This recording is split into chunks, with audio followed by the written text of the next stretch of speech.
ಜನ್ಮಾದ್ಯಸ್ಯ ಯತೋನ್ವಯಾದಿತರತಶ್ಚಾರ್ಥೇಷ್ವಭಿಘ್ನಸ್ವರಾಟ್ ತೇನೇ ಬ್ರಹ್ಮ ಹೃದಯ ಆದಿಕವಯೇ ಮುಹ್ಯಂತಿ ಯಂ ಸೂರಯಃ ತೇಜೋ ವಾರಿಮೃದಾಂ ಯಥಾ ವಿನಿಮಯೋ ಯತ್ರ ತ್ರಿಸರ್ಗೋ ಮೃಷಾ ಧಾಮ್ನಾ ಸ್ವೇನ ಸದಾ ನಿರಸ್ತಕುಹಕಂ ಸತ್ಯಂ ಪರಂ ಧೀಮಹಿ ಆಸೀದುದಾರಗುಣವಾರಿಧಿರಪ್ರಮೇಯೋ ನಾರಾಯಣಃ ಪರತಮಃ ಪರಮಾತ್ಸ ಏಕಃ ಸಂಶಾಂತಸಂವಿದಖಿಲಂ ಜಠರೆ ನಿಧಾಯ ಲಕ್ಷ್ಮೀಭುಜಾಂತರಗತಸ್ವರತೋಪಿ ಚಾಗ್ರೆ ಅಭ್ರಮಂ ಭಂಗರಹಿತಮಜಡಂ ವಿಮಲಂ ಸದಾ ಆನಂದತೀರ್ಥವತುಲಂ ಭಜೆ ತಾಪತ್ರಯಾಪಹಂ ರಮಾನಿವಾಸೋಚಿತವಾಸಭೂಮಿಃ ಸನ್ಯಾಯರತ್ನಾವಲಿಜನ್ಮಭೂಮಿಃ ವೈರಾಗ್ಯಭಾಗ್ಯೋ ಮಮ ಪದ್ಮನಾಭತೀರ್ಥಾಮೃತಾಬ್ಧಿಃ ಭವತಾದ್ವಿಭೂತ್ಯೈ ಮಿಥ್ಯಾಸಿದ್ಧಾन्तದುದ್ಧ್ವಾन्तವಿಧ್ವಂಸನವಿಚಕ್ಷಣಃ ಜಯತೀರ್ಥಾಖ್ಯತರಣಿಃ ಭಾಸತಾಂ ನೋ ಹೃದಂಬರೆ ಕಂಸಧ್ವಂಸಿ ಪದಾಂಭೋಜ ಸಂಸಕ್ತೋ ಹಂಸಪುಂಗವಃ ಬ್ರಹ್ಮಣ್ಯಗುರುರಾಜಾಖ್ಯೋ ವರ್ತತಾಂ ಮಮ ಮಾನಸೇ ತಂ ವಂದೇ ನರಸಿಂಹತೀರ್ಥನಿಲಯಂ ಶ್ರೀವ್ಯಾಸರಾಟ್ ಪೂಜಿತಂ ಧ್ಯಾಯಂತಂ ಮನಸಾ ನರಸಿಂಹಚರಣಂ ಶ್ರೀಪಾದರಾಜಂ ಗುರುಂ ಅಂಜನಾಸೂನು ಸಾನ್ನಿಧ್ಯಾತ್ ವಿಜಯೇನ ವಿರಾಜಿತಂ ಅಜಿತಪ್ರೀತಿಜನಕಂ ಭಜೇಹಂ ವಿಜಯಧ್ವಜಂ ಅರ್ಥಿಕಲ್ಪಿತಕಲ್ಪೋऽಯಂ ಪ್ರತ್ಯರ್ಥಿಗಜಕೇಸರಿ ವ್ಯಾಸತೀರ್ಥಗುರುರ್ಭೂಯಾದಸ್ಮದಿಷ್ಟಾರ್ಥಸಿದ್ಧಯೇ ತಪೋ ವಿದ್ಯಾವಿರಕ್ತ್ಯಾದಿ ಸದ್ಗುಣೌಘಾಕರಾನಹಂ ವಾದಿರಾಜಗುರೂನ್ ವಂದೇ ಹಯಗ್ರೀವಪದಾಶ್ರಯಾನ್ ಪ್ರಣಮತ್ಕಾಮಧೇನುಂಚ ಭಜತ್ಸುರತರೂಪಮಂ ಶ್ರೀಭಾವಬೋಧಕೃತ್ಪಾದಚಿಂತಾಮಣಿಮುಪಾಸ್ಮಹೇ ಮೂಕೋऽಪಿ ಯತ್ಪ್ರಸಾದೇನ ಮುಕುಂದಶಯನಾಯತೆ ರಾಜರಾಜಾಯತೆ ರಿಕ್ತೋ ರಾಘವೇಂದ್ರಂ ತಮಾಶ್ರಯೇ ಬ್ರಹ್ಮಚರ್ಯಹರಿಪ್ರೀತಿಸುವಿದ್ಯಾವಾದಶಾಲಿನಃ ಇಷ್ಟದಾನ್ ಕಷ್ಟಹರ್ತॄನ್ಹಃ ವಿದ್ಯಾಮಾನ್ಯಾನ್ ಮುನೀನ್ ನುಮಃ ತಪಸ್ವಾಧ್ಯಾಯ ಶುಶ್ರೂಷಾ ಕೃಷ್ಣಪೂಜಾರತಂ ಮುನಿಂ ವಿಶ್ವೇಶವಿಷ್ಟದಂ ವಂದೇ ಪರಿವ್ರಾಟ್ಚಕ್ರವರ್ತಿನಂ ಪೂರ್ಣಪ್ರಜ್ಞಸಹತ್ಪಾತ್ಮರಾಜವಂದಿರವರ್ಧಕಂ ಶ್ರೀವಿಜ್ಞಾನನಿಧಿಂ ನೌಮಿ ವೇದವಿಜ್ಞಾನದರ್ಶಕಂ ಆಪಾದಮೌಲಿಪರ್ಯಂతం ಗುರುಣಾಮಾಕೃತಿಂ ಸ್ಮರೇತ್ ತೇನ ವಿಘ್ನಾಃ ಪ್ರಣಶ್ಯಂತಿ ಸಿದ್ಧ್ಯಂತಿ ಚ ಮನೋರಥಾಃ ಶ್ರೀಗುರುಭ್ಯೋ ನಮಃ. ಅದ್ಯ ಕಥಾನುವಾದೇ ಸತಿ ಕಿಂಚಿತ್ ಪೂರ್ವಕಥಾನುವಾದಃ. ಕಾಲೀಯನನ್ನು ಮರ್ದನ ಮಾಡುವ ಪ್ರಸಂಗದಲ್ಲಿ ಇದ್ದೇವೆ. ಕೃಷ್ಣ ಮಡುವಿಗೆ ಹಾರಿದ್ದಾನೆ. ಎರಡೂ ತೆರನಾಗಿ ಭಾವನೆಗಳು ಉಂಟಾಯಿತು. ಒಂದು ಮೊದಲ ಕ್ಷಣದಲ್ಲಿ ನೋಡುಗರಿಗೆ ಕೌತುಕ, ಇನ್ನೊಮ್ಮೆ ಗಾಬರಿ, ಎರಡೆರಡು ಭಾವನೆಗಳು ಉಂಟಾಗಿದೆ. ಒಳಗೆ ಹಾರಿದ್ದಾನೆ. ಒಂದಿಷ್ಟು ಸ್ವಲ್ಪ ಕಾಲ ಸುಮ್ಮನಿದ್ದ, ಏನೂ ಪ್ರತಿಕ್ರಿಯೆ ತೋರಿಸಲಿಲ್ಲ. ಸ್ವಲ್ಪ ಸುತ್ತುಕೊಳ್ಳಿ ಅಂತ. ಯಾಕೆ ಅಂದರೆ ಕೃಷ್ಣನಿಗೆ ಒಂದು ಲೀಲೆ ಮಾಡಬೇಕು ಅಂತ ಒಂದು ಸ್ವಲ್ಪ ಮೈ ಸಾಕಾಗಿತ್ತಂತೆ. ಒಳ್ಳೆ ಆಟ ಅಂದರೆ ಸರ್ಪ ಸುತ್ತುಕೊಳ್ಳುವುದೇ ಒಂದು ಆಟ. ಒಂದು ತರಹ ಬೇಜಾರಾಗಿತ್ತು, ಅದಕ್ಕೋಸ್ಕರ ಸ್ವಲ್ಪ ಸುತ್ತುಕೊಳ್ಳಿ ಅಂತ ಪರಮಾತ್ಮ ಸುಮ್ಮನಿದ್ದಾನೆ. ಗಾವೋ ವೃಷಾವತ್ಸತರೇಯ ಕ್ರಂದಮಾನಾಸು ದುಃಖಿತಾಃ ಕೃಷ್ಣನ್ಯಸ್ತೆ ಕ್ಷಣ ಭೀತಾ ರುದಂತ್ಯ ಇವತಸ್ಥಿರೇ. ಮನುಷ್ಯನಿಗೆ ಹತ್ತಿರದ ಸಂಗಾತಿ ಅಂದರೆ ಮನುಷ್ಯರು ಅಂತ ಅಂದುಕೊಳ್ತೇವೆ, ಪ್ರಾಣಿಗಳೇ ಹತ್ತಿರದ ಸಂಗಾತಿಗಳು. ಯಾಕೆ ಅಂದರೆ ಸಾಮಾನ್ಯ ನಾವು ನೋಡ್ತೇವೆ, ಕೆಲವರೆಲ್ಲ ಮನೆಗಳಲ್ಲಿ ಗೋವನ್ನು ಸಾಕಿರ್ತಾರೆ. ಗೋವುಗಳಿಗೆ ಮನುಷ್ಯನ ಮುಂದಿನ ಆಪತ್ತು ಕೆಲವೊಂದು ಬೇಗ ವೇದ್ಯವಾಗಿ ಅದೇ ಪ್ರಾಣ ಬಿಡುತ್ತೆ ಕೆಲವೊಮ್ಮೆ. ಹಾಗೆ ಎಲ್ಲ ಹಸು ಎತ್ತು ಕರುಗಳೆಲ್ಲ ಕೃಷ್ಣನನ್ನೇ ದಿಟ್ಟಿಸ್ತಾ ಅಳ್ತಾ ಇದೆಯಂತೆ ಎಲ್ಲ. ಒಟ್ಟಾರೆ ಇಡೀ ಪ್ರಾಣಿ ಪಕ್ಷಿಗಳ ಮೇಲೆ ದೇವರಿಗೆ ಎಷ್ಟು ಪ್ರೀತಿ ಇತ್ತು, ದೇವರ ಮೇಲೆ ಪ್ರಾಣಿಗಳಿಗೆ ಎಷ್ಟು ಪ್ರೀತಿ ಇತ್ತು ಅಂತ ಗೊತ್ತಾಗ್ತಾ ಇದೆ. ಎಲ್ಲರೂ ಬಂದಿದ್ದಾರೆ, ನಾವೆಲ್ಲ ಪ್ರಾಣವನ್ನು ಬಿಡಬೇಕು ಅಂತ ಎಲ್ಲರೂ ನಂದಗೋಪಾಲಗಳು ಬಂದಿದ್ದಾರೆ. ಇಲ್ಲಿ ಕೃಷ್ಣ ಪ್ರಾಣಾನ್ ನಿರ್ವಿಶತೋ ನಂದಾದೀನ್ ವೀಕ್ಷ್ಯತಂ ಹೃದಂ ಪ್ರತ್ಯಷೇಧತ್ಸ ಭಗವಾನ್ ರಾಮ ಕೃಷ್ಣಾನುಭಾವವಿತ್. ದೇವರು ಬಲರಾಮನನ್ನು ಕರೆದುಕೊಂಡು ಹೋಗಿರಲಿಲ್ಲ. ಯಾಕೆಂದರೆ ಈ ಕಾರಣಕ್ಕೆ ಎಲ್ಲರೂ ತಮ್ಮ ಪ್ರಾಣವನ್ನು ಬಿಡಬೇಕು ಅಂತ ಬರ್ತಾರೆ, ಅವರಿಗೆ ಸಮಾಧಾನ ಹೇಳಬೇಕು ಅಂತ ಬಲರಾಮನನ್ನು ಉಳಿಸಿದ್ದ. ಬಲರಾಮರು ಆ ಕೆಲಸವನ್ನು ಮಾಡ್ತಾ ಇದ್ದಾರೆ ಅಂತ. ಇನ್ನೊಂದು ಕಾರಣ ಅಂತಾರೆ ವ್ಯಾಖ್ಯಾನಕಾರರು, ಕೃಷ್ಣ ಯಾಕೆ ಸುಮ್ಮನಿದ್ದ ಅಂದರೆ ಇಂತಹ ನೃತ್ಯ ನೋಡೋ ಪ್ರಸಂಗ ಯಾರಿಗೂ ಸಿಗಲ್ಲ. ಅದು ಕಾಲಿಯನ ಮೇಲೆ ನಿಂತು ನೃತ್ಯ ಮಾಡುವ ಯೋಗ, ಆ ಯೋಗ್ಯತೆ ನೋಡುವವರಿಗೆ ಆ ಯೋಗವೂ ಬೇಕು, ಯೋಗ್ಯತೆಯೂ ಬೇಕು. ಅವೆಲ್ಲ ನಂದಗೋಪಾಲಗಳಿಗಿತ್ತು. ಅದಕ್ಕೆ ಸ್ವಲ್ಪ ಕಾಲ ತಡೆದ. ಯಾಕೆಂದರೆ ಈ ಥರ ನೃತ್ಯ ಮತ್ತೆ ಇನ್ನೊಮ್ಮೆ ಕಾಲಿಯನಂತಹ ಹಾವು ಸಿಗಬೇಕು, ಅದಕ್ಕೆಲ್ಲ ಒಂದು ಪ್ರಸಂಗ ಕರೆಕ್ಟಾಗಿ ಕೂಡಿ ಬರಬೇಕು, ಅವೆಲ್ಲ ಸಾಧ್ಯವಿಲ್ಲ. ಅದರಿಂದಾಗಿ ತಾನೇ ಸ್ವಲ್ಪ ಕಾಲ ಸುಮ್ಮನಿದ್ದಾನೆ. ಎಲ್ಲರೂ ಬಂದಿದ್ದಾರೆ. ಎಲ್ಲರೂ ಬಂದಾದ ಮೇಲೆ ಏವಂ ಪರಿಭ್ರಮಃ ತೌಜಸಮುನ್ನತಾಂಸಂ ಆನಮ್ಯ ತತ್ಪೃಥು ಶಿರಸ್ಯ ಜಿರೂಢ ಆದ್ಯಃ ತನ್ಮೂರ್ಧರತ್ನ ನಿಕರ ಸ್ಪರ್ಶಾತಿ ತಾಮ್ರ ಪಾದಾಂಬುಜೋ ಕಿಲಕಲಾದಿ ಗುರುರನತ್ತ. ಕಾಲಿಯನಿಗೆ ಪಾಪ ಸುತ್ತಿಕೊಂಡು ಬಲ ಎಲ್ಲ ಹೊರಟೋಗಿದೆ. ಪರಮಾತ್ಮ ಏನು ಮಾಡುತ್ತಾನೆ, ಅವನ ಶರೀರ ಬಗ್ಗಿಸಿ ಹೆಡೆಯ ಮೇಲೆ ನಿಂತಿದ್ದಾನೆ. ಆಗ ವಸ್ತುತಃ ಕೃಷ್ಣನ ಕಮಲ ಪಾದಕಮಲ ಅದು ಒಳ್ಳೆ ಕೆಂಪಾಗಿತ್ತಂತೆ, ಇನ್ನೂ ಕೆಂಪಾಯಿತಂತೆ. ಯಾಕೆ ಅಂದರೆ ಕಾಲಿಯನ ಮೇಲೆ ಹೆಡೆಗಳಲ್ಲಿ ಒಂದಿಷ್ಟು ರತ್ನಗಳನ್ನು ಧಾರಣೆ ಮಾಡಿದ್ದ. ಆ ರತ್ನದ ಸಂಪರ್ಕದಿಂದ ಕೆಂಪಾದ ಪಾದಕಮಲ ಇನ್ನೂ ಕೆಂಪಾಯಿತು. ಅನೇಕ ನಾಟ್ಯ ಪ್ರಕಾರಗಳನ್ನು ಭಂಗಿಯನ್ನು ಪ್ರಯೋಗ ಮಾಡ್ತಾ ಕೃಷ್ಣ ಕಾಲಿಯನ ಮೇಲೆ ಹೆಡೆಗಳ ಮೇಲೆ ನೃತ್ಯ ಆರಂಭ ಮಾಡ್ತಾನೆ. ಸರಿ, ನೃತ್ಯಕ್ಕೆ ಬೇಕಾದ ಸಾಮಗ್ರಿ ಎಲ್ಲ ಇರಬೇಕು, ತಾಳ ಎಲ್ಲ. ಅದಕ್ಕೆ ಯಾರು ಅಂದರೆ ರುದ್ರದೇವರೇ ತಾಳ ಬಡಿತಾ ಇದ್ದಾರೆ, ತಾಳ ನುಡಿಸ್ತಾ ಇದ್ದಾರೆ. ಬ್ರಹ್ಮದೇವರದು ಮೃದಂಗ, ಪರಮಾತ್ಮ ಸಾಮಾನ್ಯ ಕಿಂಪುರುಷ ಖಂಡದಲ್ಲಿ ಹನುಮಂತ ದೇವರು ಗಾನ ಮಾಡ್ತಾ ಇದ್ದಾರೆ. ಇಲ್ಲಿ ಇನ್ನೊಂದು ರೂಪದಿಂದಲೂ ಪರಮಾತ್ಮನ ಗಾನ ಮಾಡಲಿಕ್ಕೆ ಅವರೇ ಬಂದಿದ್ದಾರೆ ಅಂತ. ಈ ರೀತಿಯಾಗಿ ಪರಮಾತ್ಮನ ನರ್ತನ ಸಾಗ್ತಾ ಇತ್ತು. ಇಲ್ಲಿ ಸರಿ, ತಾಳ ಬಾರಿಸೋ ಅಧಿಕಾರ ರುದ್ರದೇವರಿಗೆ ಯಾಕೆ? ಸ್ವಲ್ಪ ವ್ಯತ್ಯಾಸ, ಬದಲಾವಣೆ ಯಾಕೆ ಮಾಡಿಕೊಳ್ಳಿಲ್ಲ? ಯಾಕೆಂದರೆ ಹನುಮಂತ ದೇವರು ಗಾಯನ ತುಂಬ ಪ್ರಸಿದ್ಧ. ಮೃದಂಗವನ್ನು ರುದ್ರದೇವರು ನುಡಿಸಿ ತಾಳವನ್ನು ಬ್ರಹ್ಮದೇವರು ಯಾಕೆ ನುಡಿಸಲಿಲ್ಲ ಅಂದರೆ ಅದಕ್ಕೆ ಹೇಳ್ತಾರೆ, ತಾಳ ನುಡಿಸೋ ಅಧಿಕಾರ ರುದ್ರದೇವರಿಗೆ ಒಂದು ಸ್ವಲ್ಪ ದೇವರು ಕೊಟ್ಟಿದ್ದಾನೆ. ಯಾಕೆ ಅಂದರೆ ಒಂದು ಕಾರಣ ಉಂಟು ಅಂತಾರೆ. ಪಾರ್ವತಿಯ ಕುಣಿತಕ್ಕೆ ಲಾಸ್ಯ ಅಂತ ಕರೀತಾರೆ, ರುದ್ರದೇವರ ಕುಣಿತಕ್ಕೆ ತಾಂಡವ ಅಂತ ಕರೀತಾರೆ. ತಾಳ ಎರಡು ಸೇರಿ ತಾಳ ಆದದ್ದು. ಹಾಗಾಗಿ ಪಾರ್ವತಿಯ ನೃತ್ಯ, ತಮ್ಮ ನೃತ್ಯ ಎರಡರ ಅರಿವು ಇದ್ದದ್ದು ರುದ್ರದೇವರಿಗೆ. ಆದ್ದರಿಂದ ಯಾಕೆ ಅರ್ಧನಾರೀಶ್ವರ ರೂಪ ಅಂತ ಕೇಳ್ತೇವೆ. ಆದ್ದರಿಂದ ಮೃದಂಗವನ್ನು ಬ್ರಹ್ಮದೇವರು ನುಡಿಸಿ ತಾಳವನ್ನು ರುದ್ರದೇವರು ನುಡಿಸ್ತಾ ಇದ್ದಾರೆ. ಈ ರೀತಿಯಾಗಿ ನೃತ್ಯ ಸಾಗ್ತಾ ಇತ್ತು. ಸರಿ, ಒಂದು ಕಡೆ ಬರ್ತದೆ, ಹನುಮಂತ ದೇವರ ಗಾಯನ ಎಂತಹ ಗಾನ ಶಕ್ತಿ. ಸಾಮಾನ್ಯ ನಾರದರು ಒಳ್ಳೆ ಗಾಯಕರು ಅಂತ ಪ್ರಸಿದ್ಧಿ ಇತ್ತು. ನಾರದರಿಗೆ ಒಮ್ಮೆ ಅಹಂಕಾರ ಬಂದಿತ್ತು, ನಾನೇ ಒಳ್ಳೆ ಗಾಯಕ ಅಂತ ಎಲ್ಲ ಕಡೆ ಸಂಚಾರ ಮಾಡುತ್ತಾ ಇದ್ದಾರೆ. ಒಮ್ಮೆ ಕಿಂಪುರುಷ ಖಂಡಕ್ಕೆ ಬಂದಿದ್ದಾರೆ. ಆಗ ಹನುಮಂತ ದೇವರು ವಿಚಾರ ಮಾಡಿ ನಾರದರ ಅಹಂಕಾರ ಇಳಿಸಬೇಕು ಅಂತ, ನೀವು ಒಳ್ಳೆಯ ಗಾಯಕರು ಅಂತ ಕೇಳಿದ್ದೇನೆ, ಹೌದಾ ಅಂತ. ಇವರಂತ ನಾರದರು, ಸ್ವಾಮಿ ಖಂಡಿತ ಸತ್ಯ, ಇದು ಸತ್ಯ ಅಂತ ಹೇಳ್ತಾರೆ ನಾರದರು. ನಾನು ದೊಡ್ಡ ಗಾಯಕ, ನಿಮ್ಮ ಕಿವಿಗೂ ಇದು ಬಿದ್ದಿದೆ, ಏನು ಆಶ್ಚರ್ಯ ಏನಿಲ್ಲ ಅಂತ ಹೇಳ್ತಾರೆ. ಆಗ ಇವರಂತಾರೆ, ನಾನು ಸ್ವಲ್ಪ ಏನೋ ಚೂರು ಗಾಯನಗೇನ ಪಾರ್ಟ್ ಟೈಮ್ ಅಂತ ಕಲ್ತಿದ್ದೀನಿ, ಒಂದಿಷ್ಟು ನಾನು ಗಾಯನ ಮಾಡ್ತೇನೆ, ನೀವು ಅದಾದ ಮೇಲೆ ಗಾಯನ ಮಾಡಿ ಅಂತ ಹೇಳ್ತಾರೆ. ಸರಿ ಅಂತ ಆದಾಗ ಹನುಮಂತ ದೇವರು ಗಾಯನ ಮಾಡ್ತಾರೆ ಅಂತ. ನಾರದರ ತಂಬೂರಿ ಇದೆ, ತಂಬೂರಿಯನ್ನು ಒಂದು ಕಲ್ಲಿನ ಮೇಲೆ ಇಟ್ಟು ತಾವು ಕೆಳಗೆ ಕೂತುಕೊಂಡು ಹನುಮಂತ ದೇವರ ಗಾಯನದಲ್ಲಿ ಮಗ್ನರಾಗಿದ್ದಾರೆ ನಾರದರು.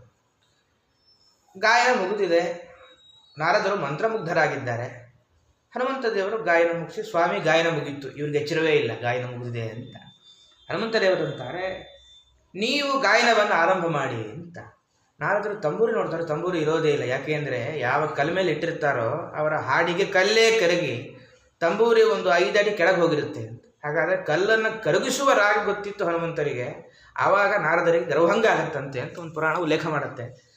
ಅಂತಹ ಗಾಯನ ಸಾಮರ್ಥ್ಯವಿದ್ದ ಹನುಮಂತ ದೇವರು ಗಾನ ಮಾಡ್ತಾ ಇದ್ದಾರೆ. ಈ ರೀತಿಯಾಗಿ ಎಲ್ಲ ಇವನ ಕುಣಿತ ಸಾಗಿದೆ ಅಂತ. ಆಗ ನನ್ನ ಪತ್ನಿಯರು ಬಂದು ಇವನ ಸ್ಥಿತಿ ಇನ್ನೂ ಕುಣಿತಾ ಇದ್ದರೆ ಪ್ರಾಣ ಪಕ್ಷಿ ಹಾರಿ ಹೋಗ್ತಾ ಇತ್ತು, ನಮ್ಮ ಗಂಡನನ್ನು ಕಾಪಾಡಬೇಕು ಅಂತ ನಾಗಪತ್ನಿಯರನ್ನು ಪ್ರಾರ್ಥನೆ ಮಾಡ್ತಾರೆ.